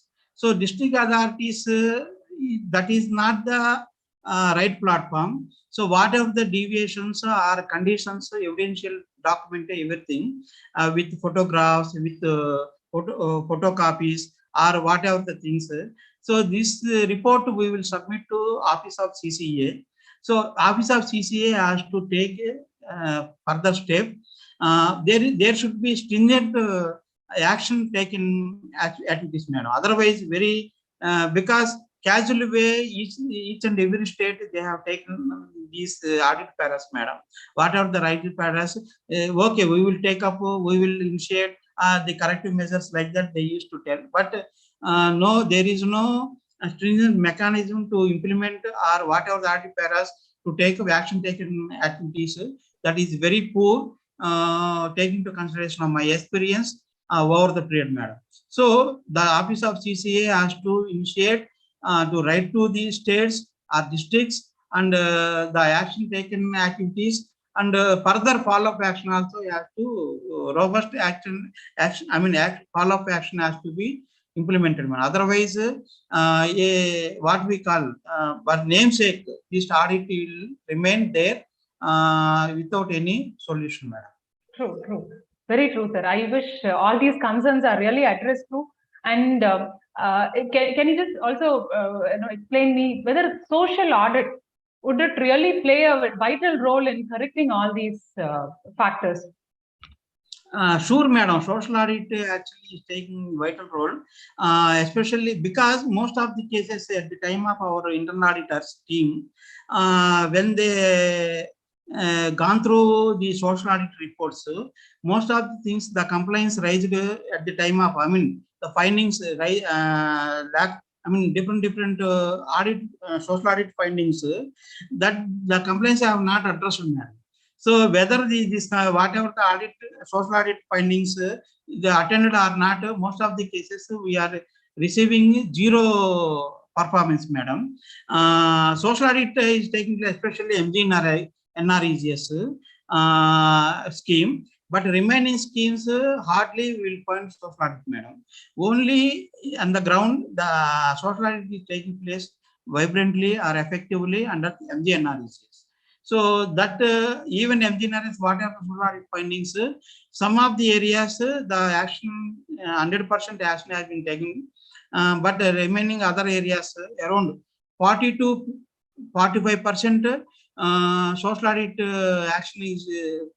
action is taking place, madam. The remaining areas, most of the cases, the social audit findings are not attended, madam. That also our team has been identified, and the same audit para also raised, madam. Whatever the social audit findings they have made, that this audit team has reiterated. Those things are also available across India, madam, through our audit teams, madam. That actually due to time paucity, those detailed audit paras, whatever the audit para is not raised, that I have not mentioned here. But if time permits in other platforms, other areas, we will come with the detailed audit in different areas where the audit paras are raised and how the recommendations we have made. Those things also we will disseminate, madam, in the coming day or days, madam. Thank you, madam. I wish all your hard work and the efforts you've put on today and with respect to your everyday process in implementing these schemes be really successful and they reach the benefit for which it has been established. I wish all the success and all the best for you, sir. So on behalf of Committee on Public and Government Financial Management of ICAI and Chengalpattu District Branch of SIRC of ICAI, I'm very glad to thank you all for your presence with us today in spite of your income tax filing schedules. I also thank the speakers of the day, Srimati Shakshi Rekha and Dr. Hemanta Kumar. Shashireka madam, Shashireka madam, and Dr. Hemanta Kumar, who had shared their immense knowledge and expertise with us today. I thank the whole team members and Central Council member, Chairperson, Srimati Kemisha Soniji, and CCM and Vice Chairperson, Shri CA Sridhar Mupalla, Committee on Public and Government Financial Management ICAI for providing approval to our branch for hosting this wonderful program and supporting us in making the program a grand success under the theme of Azadi Ka Amrit Mahotsav. I convey my sincere thanks to our Chairman, Secretary, and all our Management Committee members of Chengalpattu District Branch of SIRC of ICAI for their support. I also place on record my heartfelt happiness and thanks to all the participants who are instrumental in making this program a grand success. Thank you all. Take care and happy IT filing. Thank you. Thank you.